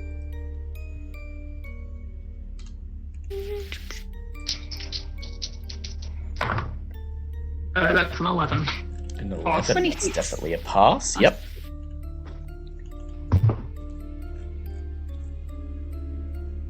$26 pass. Yeah, pass. Okay. So you start flicking through them. The majority of these records are not worth your time. Old records for repairs and renovations done on the house and the surrounding neighbourhood. The council getting a gardener in to trim the lawn and plants that had grown so unmanaged that they had started to take over the surrounding properties. But there's a couple that are definitely useful to you. The very first is what you came here for. Walter Corbitt's will. On an old, yellowed piece of paper that's so fragile you almost feel like it's going to fall apart in your hands, it is written, "The last will and testament of Walter Corbitt, Esquire, July 7th, 1865. I, Walter Corbitt, of the county of Suffolk and the state of Massachusetts, being in perfect health of body and mind, do write this document as my last will and testament in the following manner. Item the first. I appoint Pastor Michael Thomas of the Chapel of Contemplation in Copp's Hill, Boston, Massachusetts, as my executor to this last will and testament, this the 7th day of July, 1865. Item the second. I give to the Chapel of Contemplation, Copp's Hill, Boston, Massachusetts, all of my possessions, including my copy of Redacted, and my property at 145 Cambridge Street in Copp's Hill. Item the third. I direct the executor to lease my property using the proceeds to fund the church. Item the fourth. I wish my body to be interred in the basement of the property, as specified by the instructions left to my executor. As you finish reading this last item in the will, Trixie and Angel, I'd like you to both make sanity checks.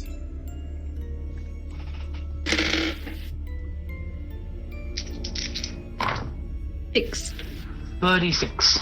36, okay. So if you passed, you lose 1 point of sanity. I believe you both passed. A chill runs down your spine. Walter Corbitt didn't just die in the Corbitt house. He remains there to this day, interred in the basement. The second item you discover is of considerable less use, but it clarifies a few things you've read. It's a record of the lawsuit that was levied against Corbitt by his neighbours. It simply reads, Mr. Faulkner and D. Burridge, neighbours of Walter Corbitt, today ratify a petition with the signature of 12 other members of community against the said, whose, with intention of forcing him to stop residing at 145 Cambridge Street in downtown Boston as a result of his curious habits and unauspicious demeanours. You seem to have found what you've been looking for. You know where Walter Corbitt is. He's still at his house, and furthermore, there are references to him leaving some of his property to this Chapel of Contemplation, the very same one that the librarian mentioned to you, Angel. And I'd like you both to make intelligence checks.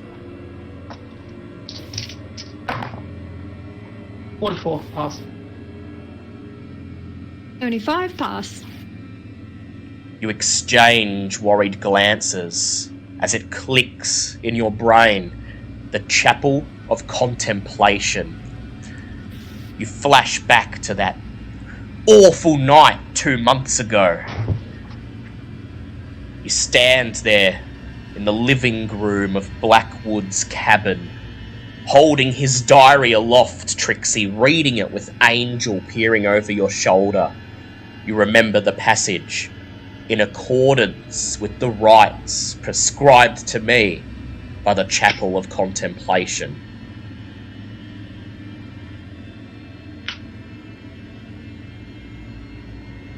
It appears that this organisation, whoever they were, whoever they are, were a patron of not only Walter Corbitt, but the wizard who commanded the genie on that night 2 months ago, Milton Blackwood, Angel, your ancestor.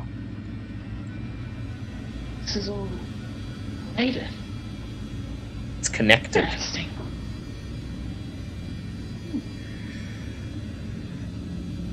After you've... Seems like your family knows how to weed their way into everything.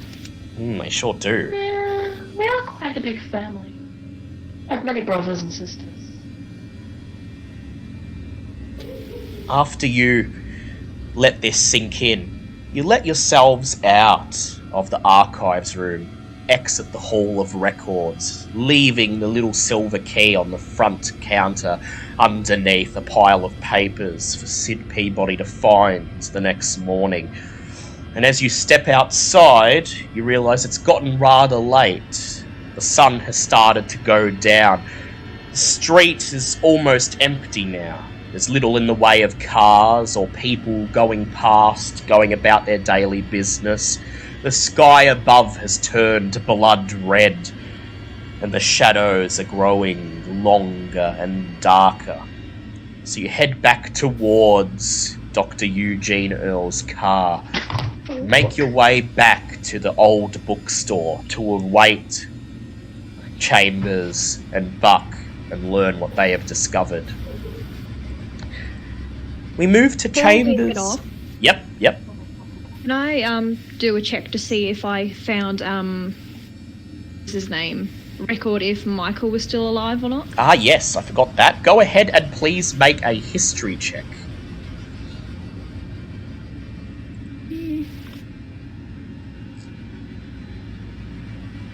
Scroll down. That's a fail. Fail. You don't recall finding it. And though you suspect if he's anything like Blackwood, he'll have found a way to persist.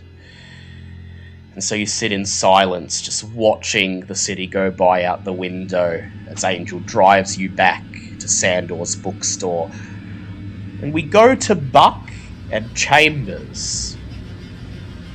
It's a long way to Roxbury Asylum.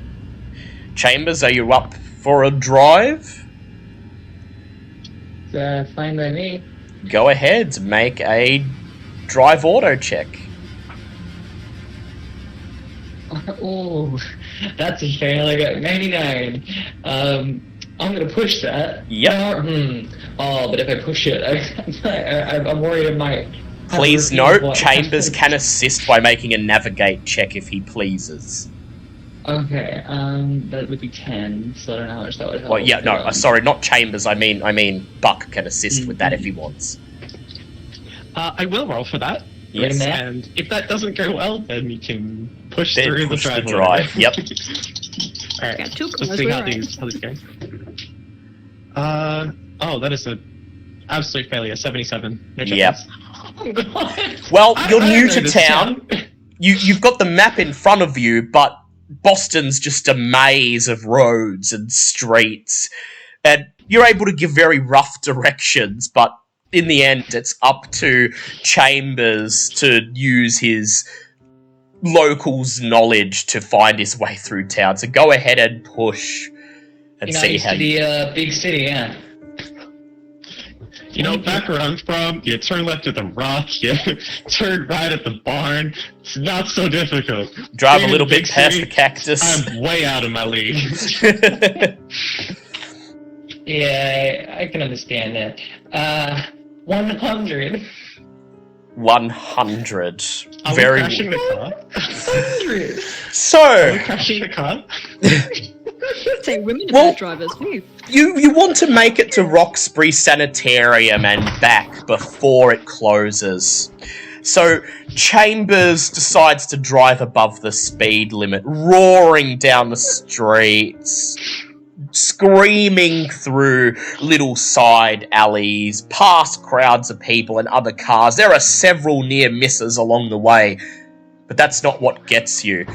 You're about halfway to the sanitarium when you hear the sound of a siren behind you. Chambers loudly sighs as he slams his foot on the brakes and stops the car. A uniformed police officer saddles up to your window, crosses his arms, and he says, "Evening, fellas. You got any idea how fast you were going?" Yeah, I know, officer. I'm sorry about that. Really got somewhere to be. He says, "I hear it all the time, son. I'm sorry, I know you're in a rush, but I'm gonna have to write you a ticket. And I'm gonna have to ask you to come downtown so we can get the details of your vehicle and your license and registration." Officer, God, I hit that these 2 times today already. Look, I'm on assignment, and I flash him. Flash your badge. once more. Go ahead, make a law check. Oh, for fuck's sake, I'm pushing it. Go ahead. Oh my god! I got 87 and then 94. Do you want to spend luck? Bad luck. I kind of think I can spend 17 luck. That seems. Well, you do get... If your luck's low enough, you get it back at the end of the scenario, but... Do it. I don't want to go to jail. Fine, we're pushing the goddamn thing. I spent 17 luck so far. He looks at your badge. Oh god! Looks at your badge and he frowns and he says, "I don't remember Bureau giving you authorization to be above the law. But I'll let it slide this one time. You just be careful. A lot of people on the road this time of day. Don't cause any accidents." Yeah, I know. I'm sorry. "Hate to see something happen to this beautiful car," he says as he tips his hat, turns, and walks back to his patrol car. You wait until he's driven ahead of you and turns left at the next corner before you put your foot down on the pedal again, and as you drive off, you feel as if you've done something wrong. You feel a great weight beginning to bear down on you, a sense of foreboding. But thankfully, Yeah. you make it to Roxbury Asylum. It's 4:30. Half an hour. Enough to get in, ask questions, and get out. You park your car in the parking lot and then make your way towards the sanitarium, which is an old mansion built in the early 1800s, a fountain done in a Greek style of lovers embracing as if for the last time, is set before great stairs that lead up to the front of the building. The grounds are beautifully maintained, and it even has a neatly trimmed hedge maze. As soon as you push open the front door, a wash of disinfectant and the wailings of the mad assault your senses. The reception area is empty, unlit, cast in shadow. You can just barely make out the face of 2 orderlies standing behind the counter. The first, whose name tag reads Frost, is a huge, imposing, bald man with a neutral look on his face.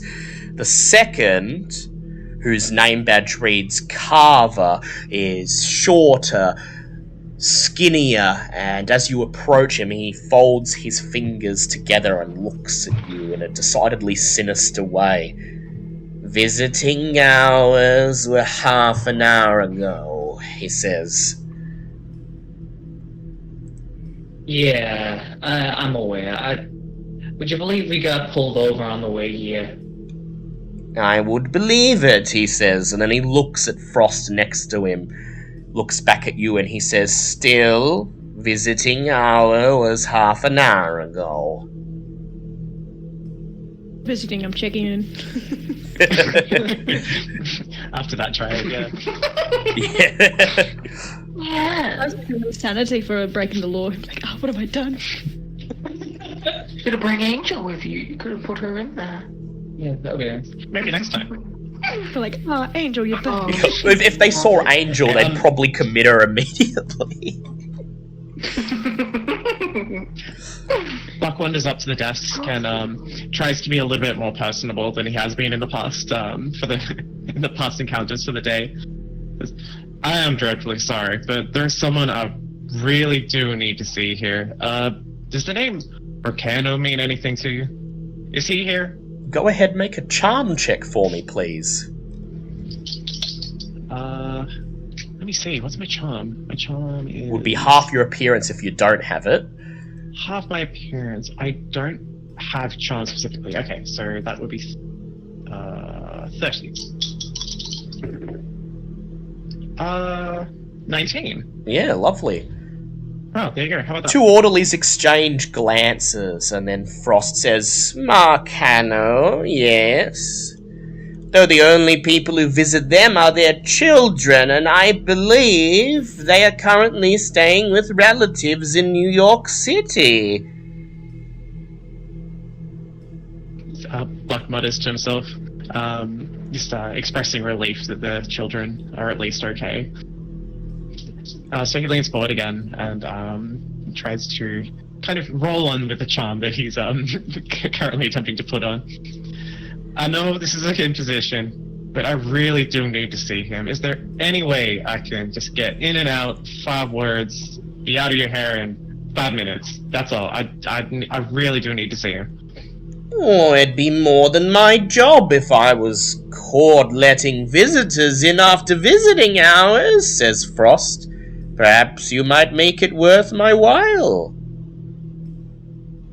If you'd like to try to bribe him, make a credit rating check. I will do that. That's my spending level, right? If you've calculated that, yeah, you can go ahead. Otherwise, just roll credit rating as if it was a skill. I don't know what my actually no, I do have that. What's my credit rating? That's 40. So let's see. That did not go so well. 92. Would you like to push it?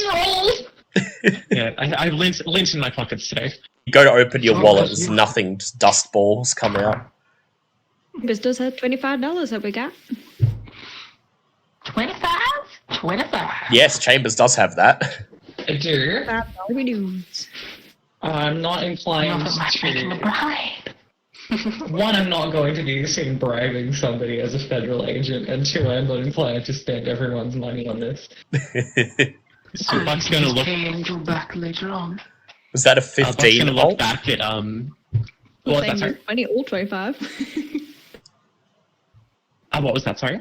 I was going to say, was that a 15, did you say? Or did I mishear? No, that was 90. So you pushed it, that's even worse. Oh no, I didn't push. I didn't push it. Yep, No. yep. Alright, go ahead. I'm not going to. So Buck's going to look look back over his shoulder at Chambers and kind of give like a nudging head gesture towards the clerk behind the desk. Oh, you're not going to make me do it 3 times in a day, are you? Alright, fine. that badge of yours sure does come in handy. Yeah, it sure does. Go ahead, Mr. Federale. Frost, was it? Look, I don't like doing this, but I'm actually on assignment. I'm from the Bureau. You flash your badge, and I'm not going to make you roll for law this time, because the moment you flash your badge, the two look at each other, their eyes are suddenly so wide that they look like they're going to bulge out of their sockets, and the huge man, Frost, peers down at the little man, and he says, "Do you think they're here about the..." And the little man gasps, raises a hand, clasps it over his big companion's mouth, and he says, No, don't mention... Officers, if you'll follow us, we'll take you to see Mr. Marcano. Is there something I should be knowing about here? No, nothing at all, says the little sinister man. Anything you've heard about painkillers being sold from this premises is hearsay, nothing more. Yeah, I'll take your word on that. Just please take us through. They lead you through the sanitarium, past cells full of raving lunatics, people shaking the bars, shouting indecipherable nonsense, making screeches that have barely any legible language in them. There are cries, sobs, screams of fear and terror, raucous laughter, some of them even from the same people. Until finally, you are brought to Vittorio Marcano's cell. The big orderly reaches into his pocket, pulls out a key, and slides it in the lock. The great door creaks as he pushes it open. And inside, you see Vittorio Marcano. He appears to be quite mad. His long brown hair is dishevelled around his face. There are lines etched into every inch of his face. He's clasping what appears to be a Bible to his chest. And as you're led into the room, he simply looks up at you, narrows his eyes, and says nothing.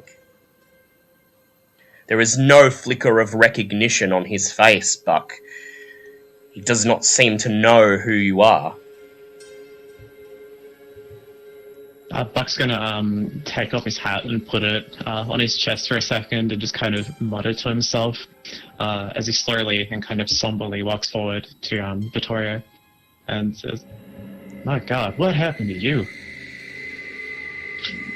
Vittorio stands up, steps forwards, and seems to peer into your eyes, Buck.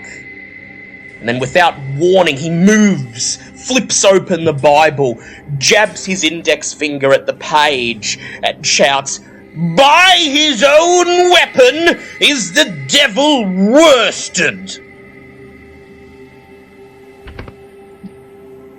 Buck flinches as he isn't sure exactly what's happening, and tries to kind of, with his hands up, just kind of like express to Vittorio that like he means no harm, this is okay, and try to calm him down as much as possible. Go ahead and make a psychology or a psychoanalysis check. I'm gonna do psychology because there's a bit of a better roll with that. Yep. That's 10%. I got a 6 and a double O. Is that? That's a 6. Yeah, that's a very Oh, you fantastic. passed. Well, there you go. Well, At good luck last, he seems to recognize you. There's a flicker of lucidity in his eyes. And then he throws himself into your arms, wrapping his arms around your shoulder, burying his face in your body, and he begins to sob. "An evil presence lives in the house, Buck. Something wrong there. At night, we would wake to find it leaning over us. When it was angry, it would throw dishes, objects around the room. It hated us. It wanted us gone, Buck." Buck kind of stammers and gingerly rubs his shoulder without getting too close to him. Clearly, physical affection is not something he's fantastic at. He says, "It's okay, it's okay. How have you seen your wife and kids, or did they make it out okay?" As you push him off, he stands there for a moment, and then he sinks back down into the seat in the cell. He looks up at you and he says, Gabriella is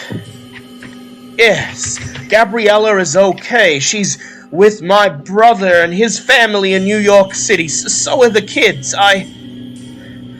had to get them away from that house. The evil in that house, Buck. He trails off and then clasps his forehead in his hands, and he says, the same dream every night, Buck, the same dream. Something in the basement, the darkness of the basement, a silver knife resting on a stone table, and there's blood on the blade. So Buck breathes to himself, and he's clearly relieved that his wife and kids are at least okay, and knows that people back home will definitely be glad to hear that at least they haven't come to quite the same end as he has. But he steps forward and sits with Vittorio. Says, Mr. Meccano, would it help if I went and checked this out, put your dreams to rest? His eyes widen as you say this, and then he nods furiously, silently. He says, yes, still, it haunts my dreams. You have to find what's in that house, Buck. You have to put it to rest for the sake of my family. Buck just quickly throws a glance behind him to Chambers, and just to check if this is an okay thing to be dragging him into. Yeah, alright. Okay. Alright, don't worry, friend. We're gonna check this out. I'm gonna make sure there's nothing going on. We're gonna get you out of here. We're gonna go get your family, take you back home, alright? He nods furiously, tears glisten in his eyes. And then you extract yourself from him. You turn to leave the cell, and just as the orderly is pulling the door shut behind you, he calls out again, "Remember, Buck! The silver knife!" The orderly slams the door shut.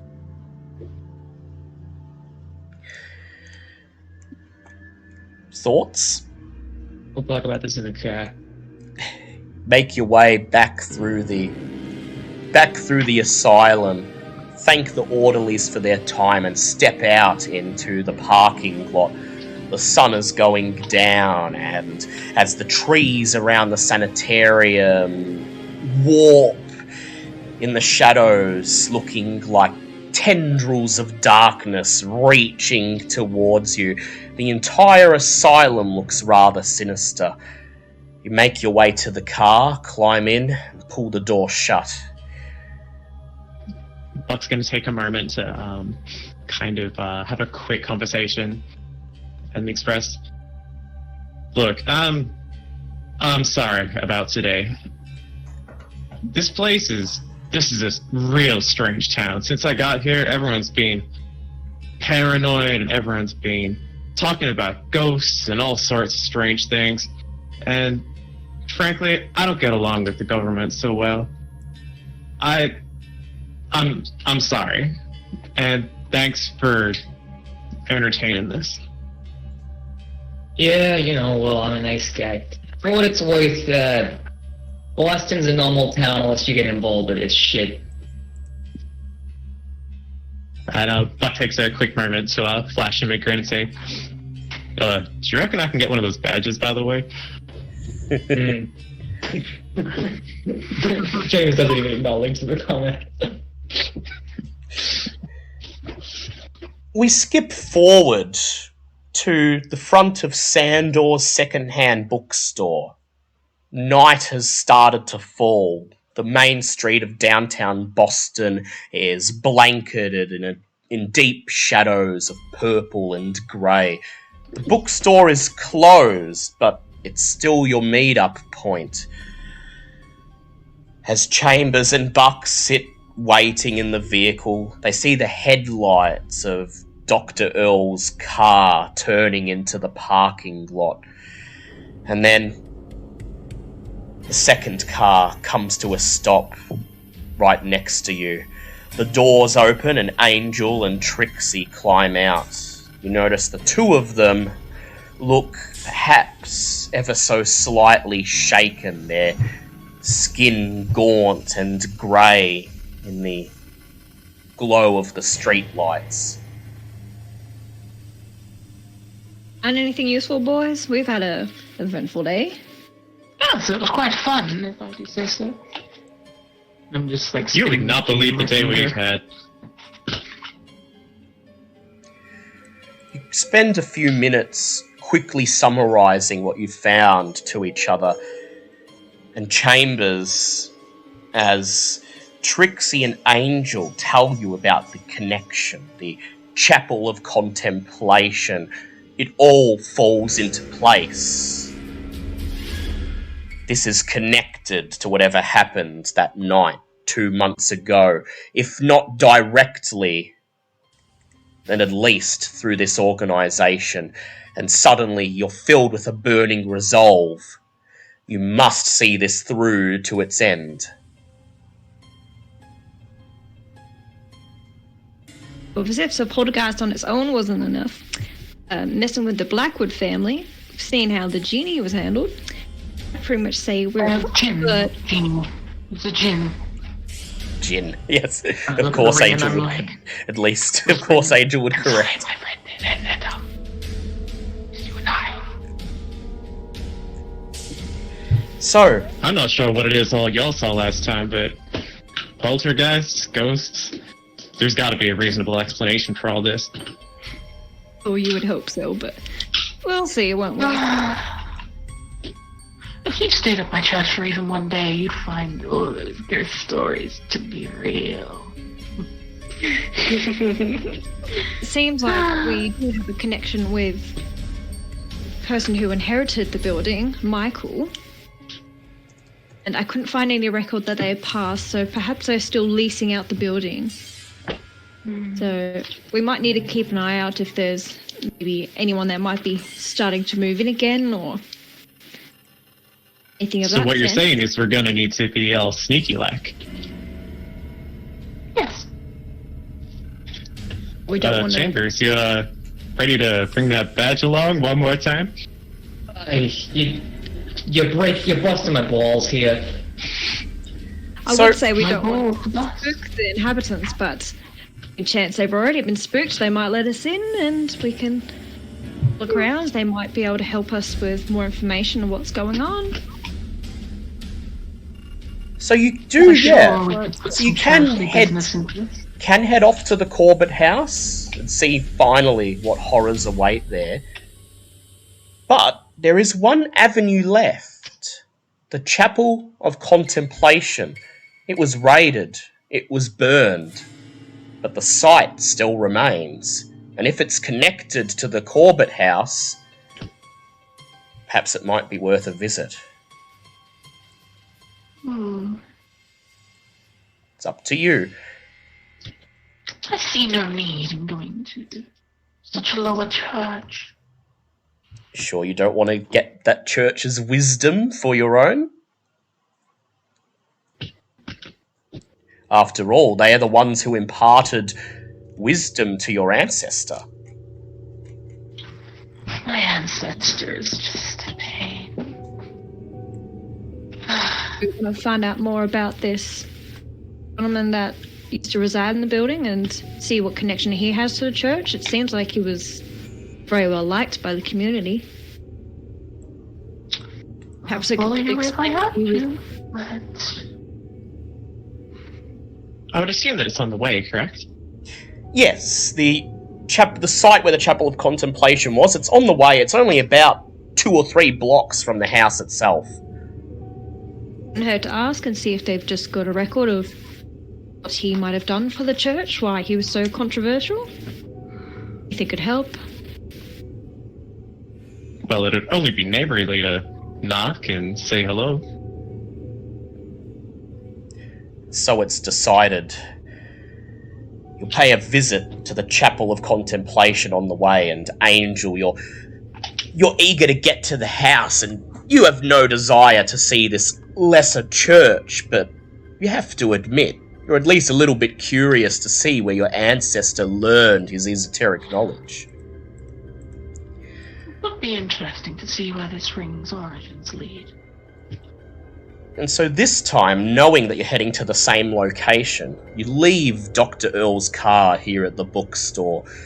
Angel and Trixie clamber into the back seat of Chambers' federal patrol vehicle, and you set out into the darkness. Drive in silence for 20 minutes until Chambers places his foot on the brake pedal. The tyres crunch over asphalt, jolting you forwards. Still a few decades before seatbelts will be invented. Here you are. Chambers claps his hands together, fumbles for his sidearm, making sure it's in place, and then climbs out of the vehicle. You slam the doors shut behind you, and your feet crunch over the gravel and asphalt as you walk towards what was once the Chapel of Contemplation. What is left of the old church stands at the end of a crooked, dingy street. The ruins are so weathered and overgrown with greenery that the grey stone rubble seems more like natural rock than former walls and foundation. You pass a slumping wall bearing white painted symbols, apparently freshly swabbed, despite the age of the place. 3 Ys arranged in a triangle so that the top elements of each Y touch the other 2. In the centre, so created, is an open eye. As you see this symbol on the wall, you begin to feel tingles in the front of your foreheads, almost like a headache, but not quite. Just the strange feeling that something is ever so slightly off. That eye in the center of the symbol, nothing more than a painting on stone, seems to pierce into your very psyche. I would like everyone to please make a sanity check. And Alt, how you make these is you roll your sanity as if it was a skill. As if it was a skill. Yeah, as if it was a skill. Critical pass. Critical pass. How do you determine if it's a critical pass from somebody? Under half. So it's a critical, yeah, 35. it's a critical if it's under half. Well, Oh, I also got Well, a critical then. it's an That's extreme 23. if it's a fifth, and critical if it's half. Oh, okay, then I got a critical pass. Critical fail. Yep. Critical fail. Ooh. 5, so it's a success. And Angel? You should get exactly half. I got a 35, so success. Yeah, so Angel, Chambers, and Buck, you all lose 1 point of sanity. Trixie, there is something about this symbol, about this eye, and it chills you to your very core. Something is terribly wrong. And for a moment, you swear you can hear a voice whispering in your ear, saying, come inside. Come to receive the knowledge of the one beyond. And you lose 1d4 sanity. 4. I didn't even bring these dice out. Come on, D4. Lose all 4. Yeah, all 4 sanity lost. Oh, So you- So relay does a that critical to for sanity Peyton. cause? Doesn't do anything. Those criticals Doesn't do and anything, okay. extremes don't count with sanity. But so you see these scattered, overgrown ruins in front of you, and Trixie, you feel almost inexplicably drawn to them. If you'd like to resist the call, please make a power check.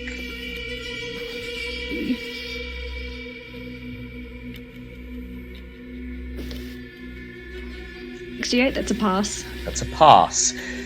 You feel that strange tingling in the front of your forehead, and now it is starting to feel like a headache. Something is scratching in there, something is tapping, and you want nothing more than to explore these ruins.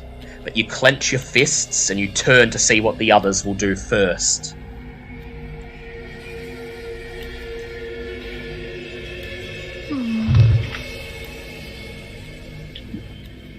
Buck will be kind of like pushing on his forehead, and like squinting and scrunching up his face a little bit, and grumbling very lightly to himself and groaning.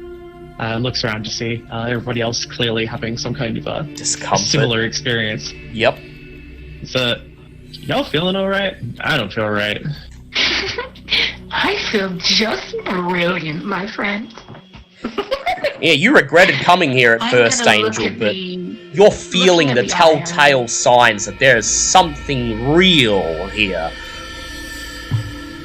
Churches usually give me a headache, but looking at the eye, I want to try and use my occult to figure out what it is. Yes, you may use your occult, or you may roll Cthulhu Mythos. It's entirely up to you. I'm going to use my occult. My occult's better than my Cthulhu Mythos. Go ahead. I'm just going to come out and say that I'm hearing voices like... Stay tuned! Which Usually be a success because I've got an 82. Yep, so... yeah, success. Success, and so Trixie, you're just coming straight out and saying you're hearing voices? Saying you thought you heard something. Unusual, but I swear I could hear something that's sort of calling or beckoning me to church, and I'm not a churchly woman, so there's something going on around here. Champions just looks at Buck and says, "Yeah, let the records data for like shit." Buck, you don't believe in any of this, but there's something about this place that doesn't feel right, and you almost believe that maybe she did hear something. You're not quite ready to commit to it, though, I don't think. No, definitely not. So, Angel, Yep. You sure it wasn't her mumbling to herself? Yeah, because Angel's, like, standing in front of the symbol. She's got her hands all over it. She's muttering under her breath. Excuse me, I'll have you know I am a highly established woman with a PhD. Yes. Dr. Trixie. Psychologist, so, you know... So, Angel... Sound like psychologist. Angel, you run your fingers over the edge of the symbol, speaking your ancestor's name as you do so. And you realise what it is. As you place your hand on it, you feel almost like static electricity shoot up your arm into the very pit of your stomach. This is a magic ward. You don't know exactly what it does, but you know that this is a ward protecting something of great value. The Chapel of Contemplation may have been burnt, but they never found the church's prized possession. It still is here, somewhere within. But where? I was thinking of crazy heads and crazy churches. And by the way, Trixie and Chambers, you may roll Cthulhu Mythos if you like. You're unlikely to glean anything, but there's a small chance. I walk over to Buck and I'm like, "Hi there, big boy. Do you want to know what this is about?" I'm gonna have to politely ask you to not touch me.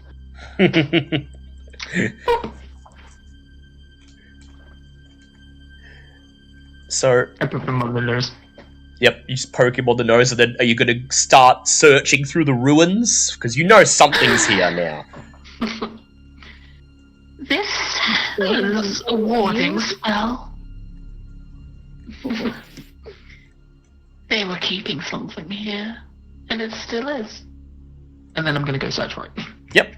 So seeing angels... wondering. Yep, Trixie. About these dreams we were talking about. Said it was a silver knife or a silver dagger, was it? Buck nods, confirming. Silver dagger in Mr. Marcano's dreams. So it sounds like you don't believe any of this crazy sort of stuff, but dreams often do have some sort of meaning, even if it's subconscious. Silver daggers. Oh, I expected as much.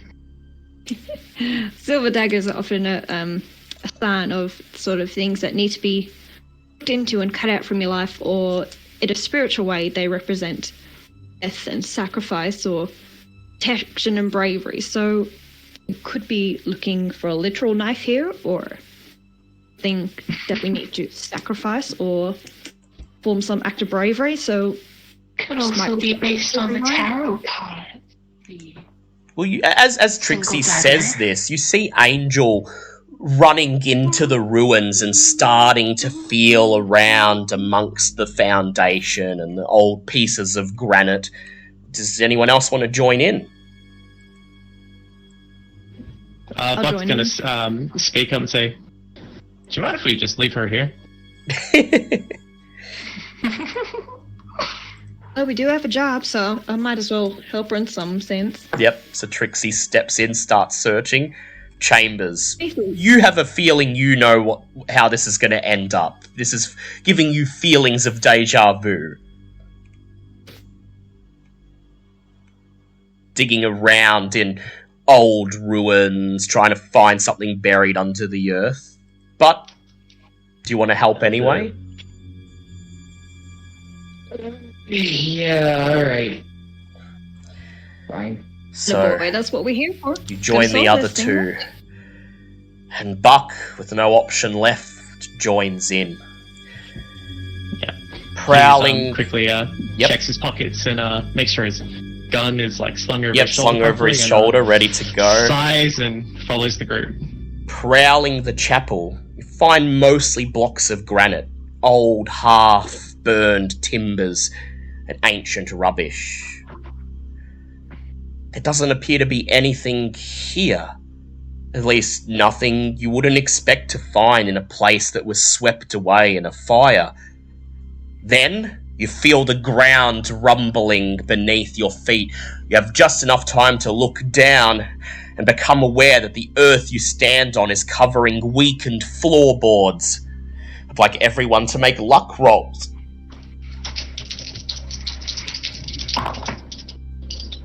That's a 58. I fail. Fail. Can I roll a dodge instead? Well, if the luck is going to be basically to see if you can get out of the way, then you can roll a dodge if you fail, yeah. Is that from a luck total? Yep, it's from just roll your luck as if it was a skill. No, that's a fail. It's a fail. Chambers, I know you're down on luck. No, I'm not, 66. Oh, you're still pretty good. I don't know why you were worrying about spending 14 before. You're pretty good. I only got a 17 in luck. Yeah. So how many fails? I think we got... I think everyone failed except for Chambers, I believe. So Chambers, feeling the earth crumble beneath you, you leap backwards. The rest of you, there's a crash as the floor gives way. You must attempt a jump or a climb roll to leap to safety. And roll for jump. That is a fail. Fail. That is a success for me. Success for... Yep. And Trixie? Is a fail on both accounts. Oh, okay. So, Chambers, you call out to your new partner, turns, looks over his shoulder, hears your name, and then leaps just as the floor beneath him collapses. Trixie and Angel scream as they plummet down into the darkness, down 10 feet into the cellar underneath the ruined church, and take... Oh, wrong. I've done it in the wrong channel. I have to do it in here. Roll 1d6. Or I can do it with a manual dice. You each take 3 points of damage as you land with a thump and a crack on a dirty cobblestone floor. Feeling your ankle sprain, you quickly check to make sure you haven't broken any bones. Somehow, miraculously, you're fine. The two of you climb to your feet and look around. You're in some sort of underground cellar. Scorch marks sparks and smoke damage cover the stone walls and the cobblestone floor. But there's a couple of pieces of old furniture scattered around, crumbling wooden bookshelves and cabinets. My two least favorite places combined, churches and cellars. Yeah. You two okay down there? It feels like home. Fine, okay. Can you guys find anything to pull us back up while we look at these things down here? Yeah, I'll take a look around. No broken bones? That I know of, but I had a friend that didn't know for several months, so anything's possible. We're alive. Well, lie on your feet, alright? Buck, do you see anything around here we could do it? We could help him out with? Buck's just gonna look around as best he can and kind of feel Start around. searching, See yep. if we can find anything. Is there any kind of search All right. I can roll on? So I'd like Buck and Chambers to make a spot hidden check, please.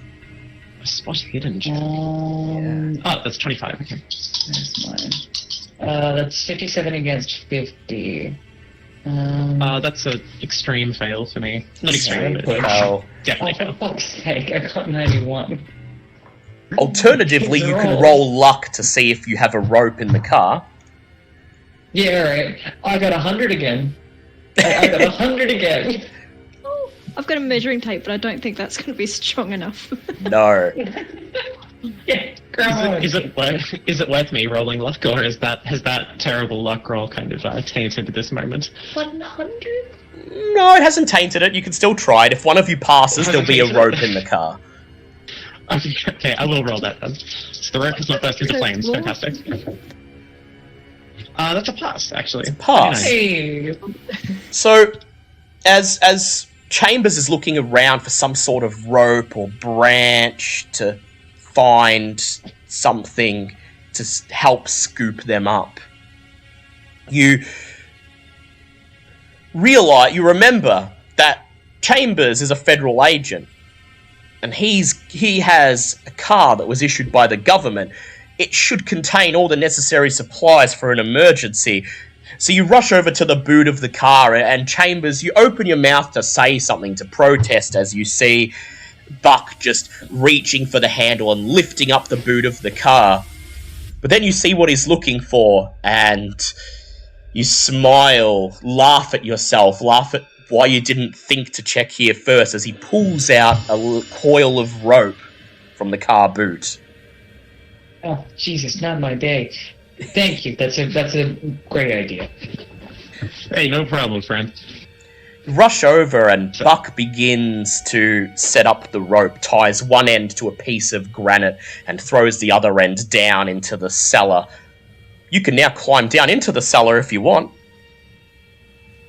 Buck's gonna take a moment to kind of crouch on his heels and peer down into the darkness and kind of as an aside say, so is this pretty much how it went last time? Yep, more or less. That's fantastic. This is the start of last time. But will there be anything within this cellar? That's the question. So, Angel and Trixie, you're in the cellar. There's all these old cabinets and bookshelves scattered around. You can climb back up, but Angel, you feel as if you're being guided to this point, and that tingling in your head is growing stronger. Probably where the cult's, the church's prized possessions were hidden. I follow my gut and just walk. Yeah. Go ahead, make an occult check for me. That is a 6. 6, yeah, Pass. that's an extreme pass. Trixie watches as you move towards the old bookshelves. The cabinet starts searching through them, brushing away cobwebs, and hearing the wood creak, crack, and almost collapse under your weight as you search everything. Finally, inside the very last cabinet that you search, you find what you're looking for. The moment you pull the door open and it crumbles off its brass hinges, a feeling of static electricity in your body begins to surge and your eyes glisten when you see what is inside. There's a leather-bound tome, and next to it, rolled up into a neat scroll, a piece of paper with a red ribbon. I pick them both up. Pull out the musty old journal, and Trixie, feeling her curiosity get the better of her, soon hangs over, watching over your shoulder. I'd like Trixie and Angel to both make own language checks, Lee, please. That is a 96. 96, lovely. That's My language learn is 80. So Lovely. The musty old journal falls to pieces as you turn the pages, but the name Walter Corbitt catches your eye. An entry records that Walter Corbitt was buried in the basement of his house in accordance with his wishes and with the wishes of the one who lies beyond. Just before the journal crumbles away, one of the pages, a piece of parchment slides out from between the pages. You unfurl it, hold it out, straighten it so that Trixie can see, hold it up so that Chambers and Buck, who are peering down into the hole, can see what you're looking at. It's an old drawing, the edges charred and burnt, covered in smoke damage. The ink, despite the paper's age, remains vibrant, deep black. The text along the bottom simply reads, "The one who lies beyond."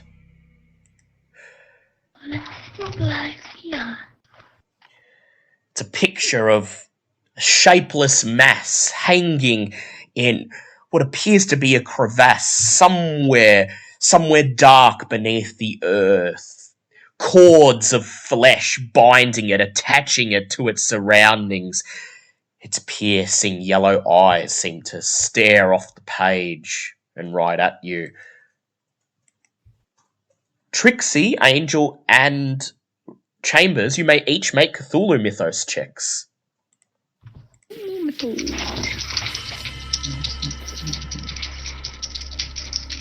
my Cthulhu Very Mythos is much like a fair. 2. Yeah, mine's a 4. 44. Ew. Fail. Fail. I doubt any of you will pass, but you can push it if you like. I'm alright.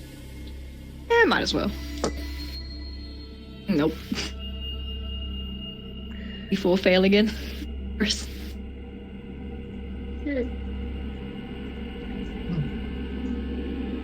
Gaze back at the terrible thing on the page, and you can't look at it anymore. You screw the piece of parchment up and toss it aside. And then you unfurl the scroll, Angel. It appears to be a page torn out of an old book. It's covered in arcane diagrams, strange letters that you can barely comprehend. But the words here and there appear to be in a language that is known to human tongues. It's written in Latin.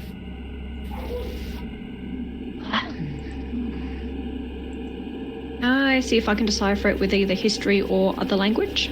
Yep, Yeah, if your I other use language my happens other to be language. Latin, you can. Otherwise, you can try for a hard history success, which is half. I think that's like, I don't know if an occultist it is considered Latin. I think you have Latin. I think you took Latin as your Yeah, I other think I took language. Latin. Yeah. So if you want, you can try to read it. I want to try and read it.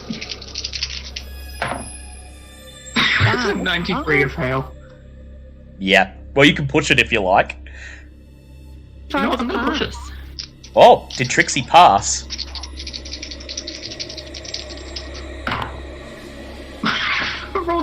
79. I failed more both times. Alright, Trixie. You can try to roll history, and if you get a hard pass, which is under half, you decipher this text. Got 25. And what's your history? Other language. Other language. Okay. History. So you're going to decipher it with other language? Was that, sorry? You're going to decipher it with your other language knowledge? I would have passed with history as well, so... Yeah, alright. Way to work. Alright, so just mark your other language down as Latin, which makes sense. You work in a museum.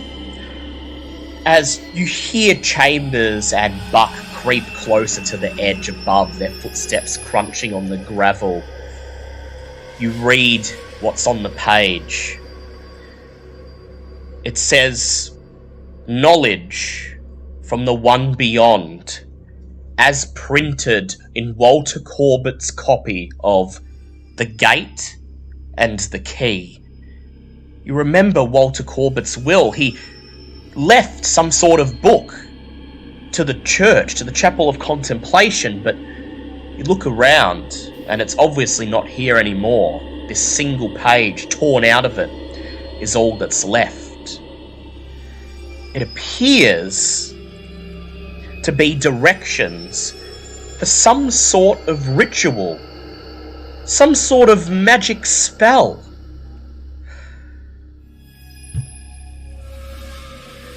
Here it is in Discord.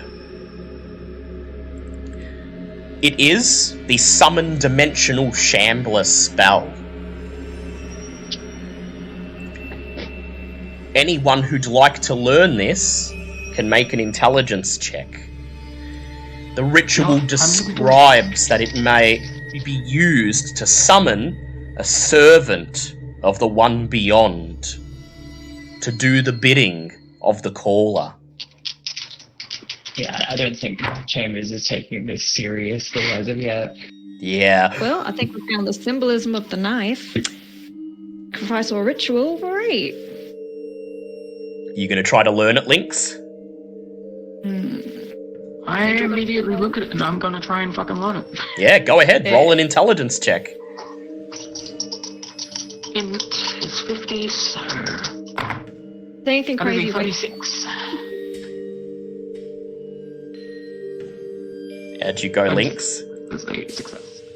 I didn't do one. I was waiting for Angel to roll. Yep, Angel's pass. So Angel's gonna learn it. Are you gonna learn it just in case, or are you gonna be fine with Angel knowing it? Yeah, I'll learn it. My Go ahead. morbid curiosity will get the better of me. Make an intelligence check. It's a pass. A I don't know if that's pass. good or bad. Buck, you see them poring over this old scroll. When you ask them what it is, they tell you it's a magic spell. Clearly this is just gibberish. Nonsense. But surely you're curious. What do you want to do, Buck? I think at this point, Buck will be extremely skeptical, but we definitely want to see what's going on. And probably saying something a bit snide at the same time. Go So, ahead. Intelligence check. Yeah, okay, why not? That's a 50. That's an 18. 18. So the three of you... So that's a pass. Yeah. So the That's three a- of that's you a hard learn pass. it, holding it out, whispering, reciting the incantations under your breath, committing them to memory before Angel folds up the piece of paper and folds it away. You have learned to summon a dimensional shambler, to call forth a servant of the one who lies beyond. So how this works is it's a summoning spell. And when you cast a summoning spell, you choose how many magic points you wish to spend. A single magic point gives a 10% chance for the spell to succeed. So for the summon to have a 100% chance of working, you spend 10 magic points. And if more than one of you are casting the spell, you can actually combine magic points. When you cast the spell, you lose 1d4 magic points, and it costs 5 minutes per magic point spent. If it succeeds, a single-dimensional shambler will gradually assemble itself out of thin air. The spell requires a dagger made from any pure metal, such as copper or iron, to work. Alloys such as brass will not be suitable. If the dagger is enchanted, the chance for success also rises by 2% per point of power in the dagger. This spell may be cast at day or night. One authority has written that shamblers are more easily confused in the bright sunlight. And then, as you feel a strange sense of foreboding begin to fall around you, you notice that strange tingling in your forehead is gone. You found whatever it is you were meant to find. Angel and Trixie, you hoist yourself up the rope, rejoining Chambers and Buck on the edge of the collapsed cellar. There was no monster within it this time, but perhaps there was something even worse. That concludes this episode. Next episode, having completed all of your research, and with this spell in hand, with everything you've learned this day, you will finally head to the Corbitt house to confront the haunting within, to find what is presumably the restless spirit of Walter Corbitt, a high-ranked member of the Chapel of Contemplation, and put him finally to rest. You each gain 1 point of Cthulhu Mythos. Always good, always good. And like gradually dwindling. And before we sign off, I must put the question to you. As you stand here on the edge of this collapsed cellar, it is pitch dark. The buildings around you are nothing but pitch black, featureless monoliths standing around you in the night. You could, next session, proceed directly to Corbitt's mansion, or you may return to your homes, rest up for the night, process what you've learned, and return to face Corbitt's house in the safety of the sunlight. I think the safety of the sunlight. Yep. I feel like we should just continue rolling on. Just go straight there. You're really busting the balls now. Well, Angel, If you it's know 2 Occult blocks 101 away. that you should go in the daylight. How about But- we all roll a d20, highest person gets to decide. Well, we have. What's everyone thinking so far? We'll take a vote. What do you think, Trixie? Oh, I want to go when it's close to 3 a.m., so I'm going to say wait for the daytime, but... Yeah. All right. Oh, so you want to go when it's close to 3 a.m. You'd be wanting to go now while No, it's no, night. Dark ones here. Oh, you don't true. want to. Do Unless you whatever don't I want to, start, unless so you I'm know, waiting for unless it. you suspect that ghosts are going to be more powerful at 3 a.m. What, at the witching hour? Yeah. Kind of sus. I'm going to want the morning the most. Yeah. All right. But that's why they call it the witching. No, that's it. Yeah. Shut up. So we have 2 votes for night, Bullshit, I 2 just thought votes, that was fucking... 2 I need votes, to fucking sleep. 2 votes for Oh, I night, thought that 2 was votes Tiff for a morning. second. I will ask the people who want to go in the morning to nominate one person, so that will be either Angel or Chambers to be their speaker. And then either Buck or Trixie nominate one of you to be the speaker. Oh, okay. And then we're going to just roll off and see what happens. So, Angel, I feel like what's... I've probably used up all my luck tonight, so I'm gonna nominate myself to not. Not, alright, so Trixie versus Yeah, Angel, I'll- shall we say? Look, Alright, go ahead. I'd like both of you to please roll a D100. Whoever gets the lowest score succeeds.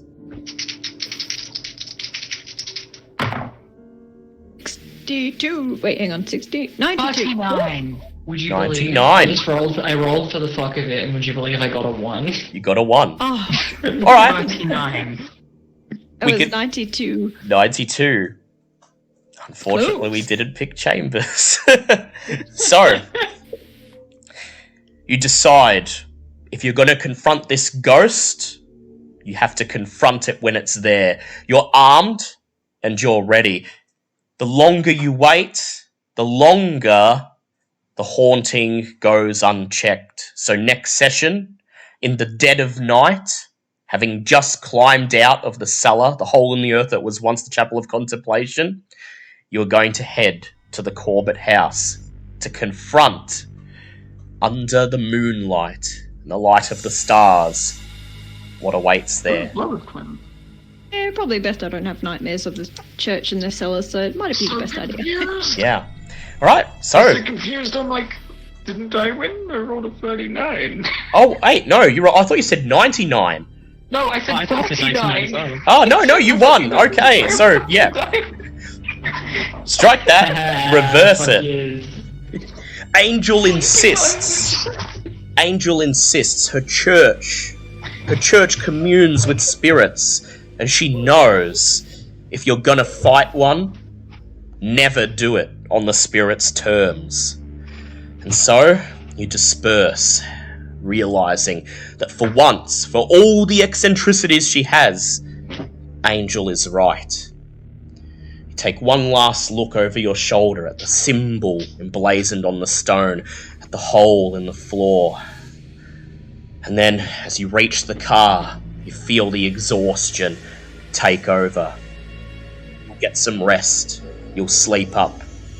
You'll face what awaits in the land of dreams. And then you'll take the fight to Walter Corbitt.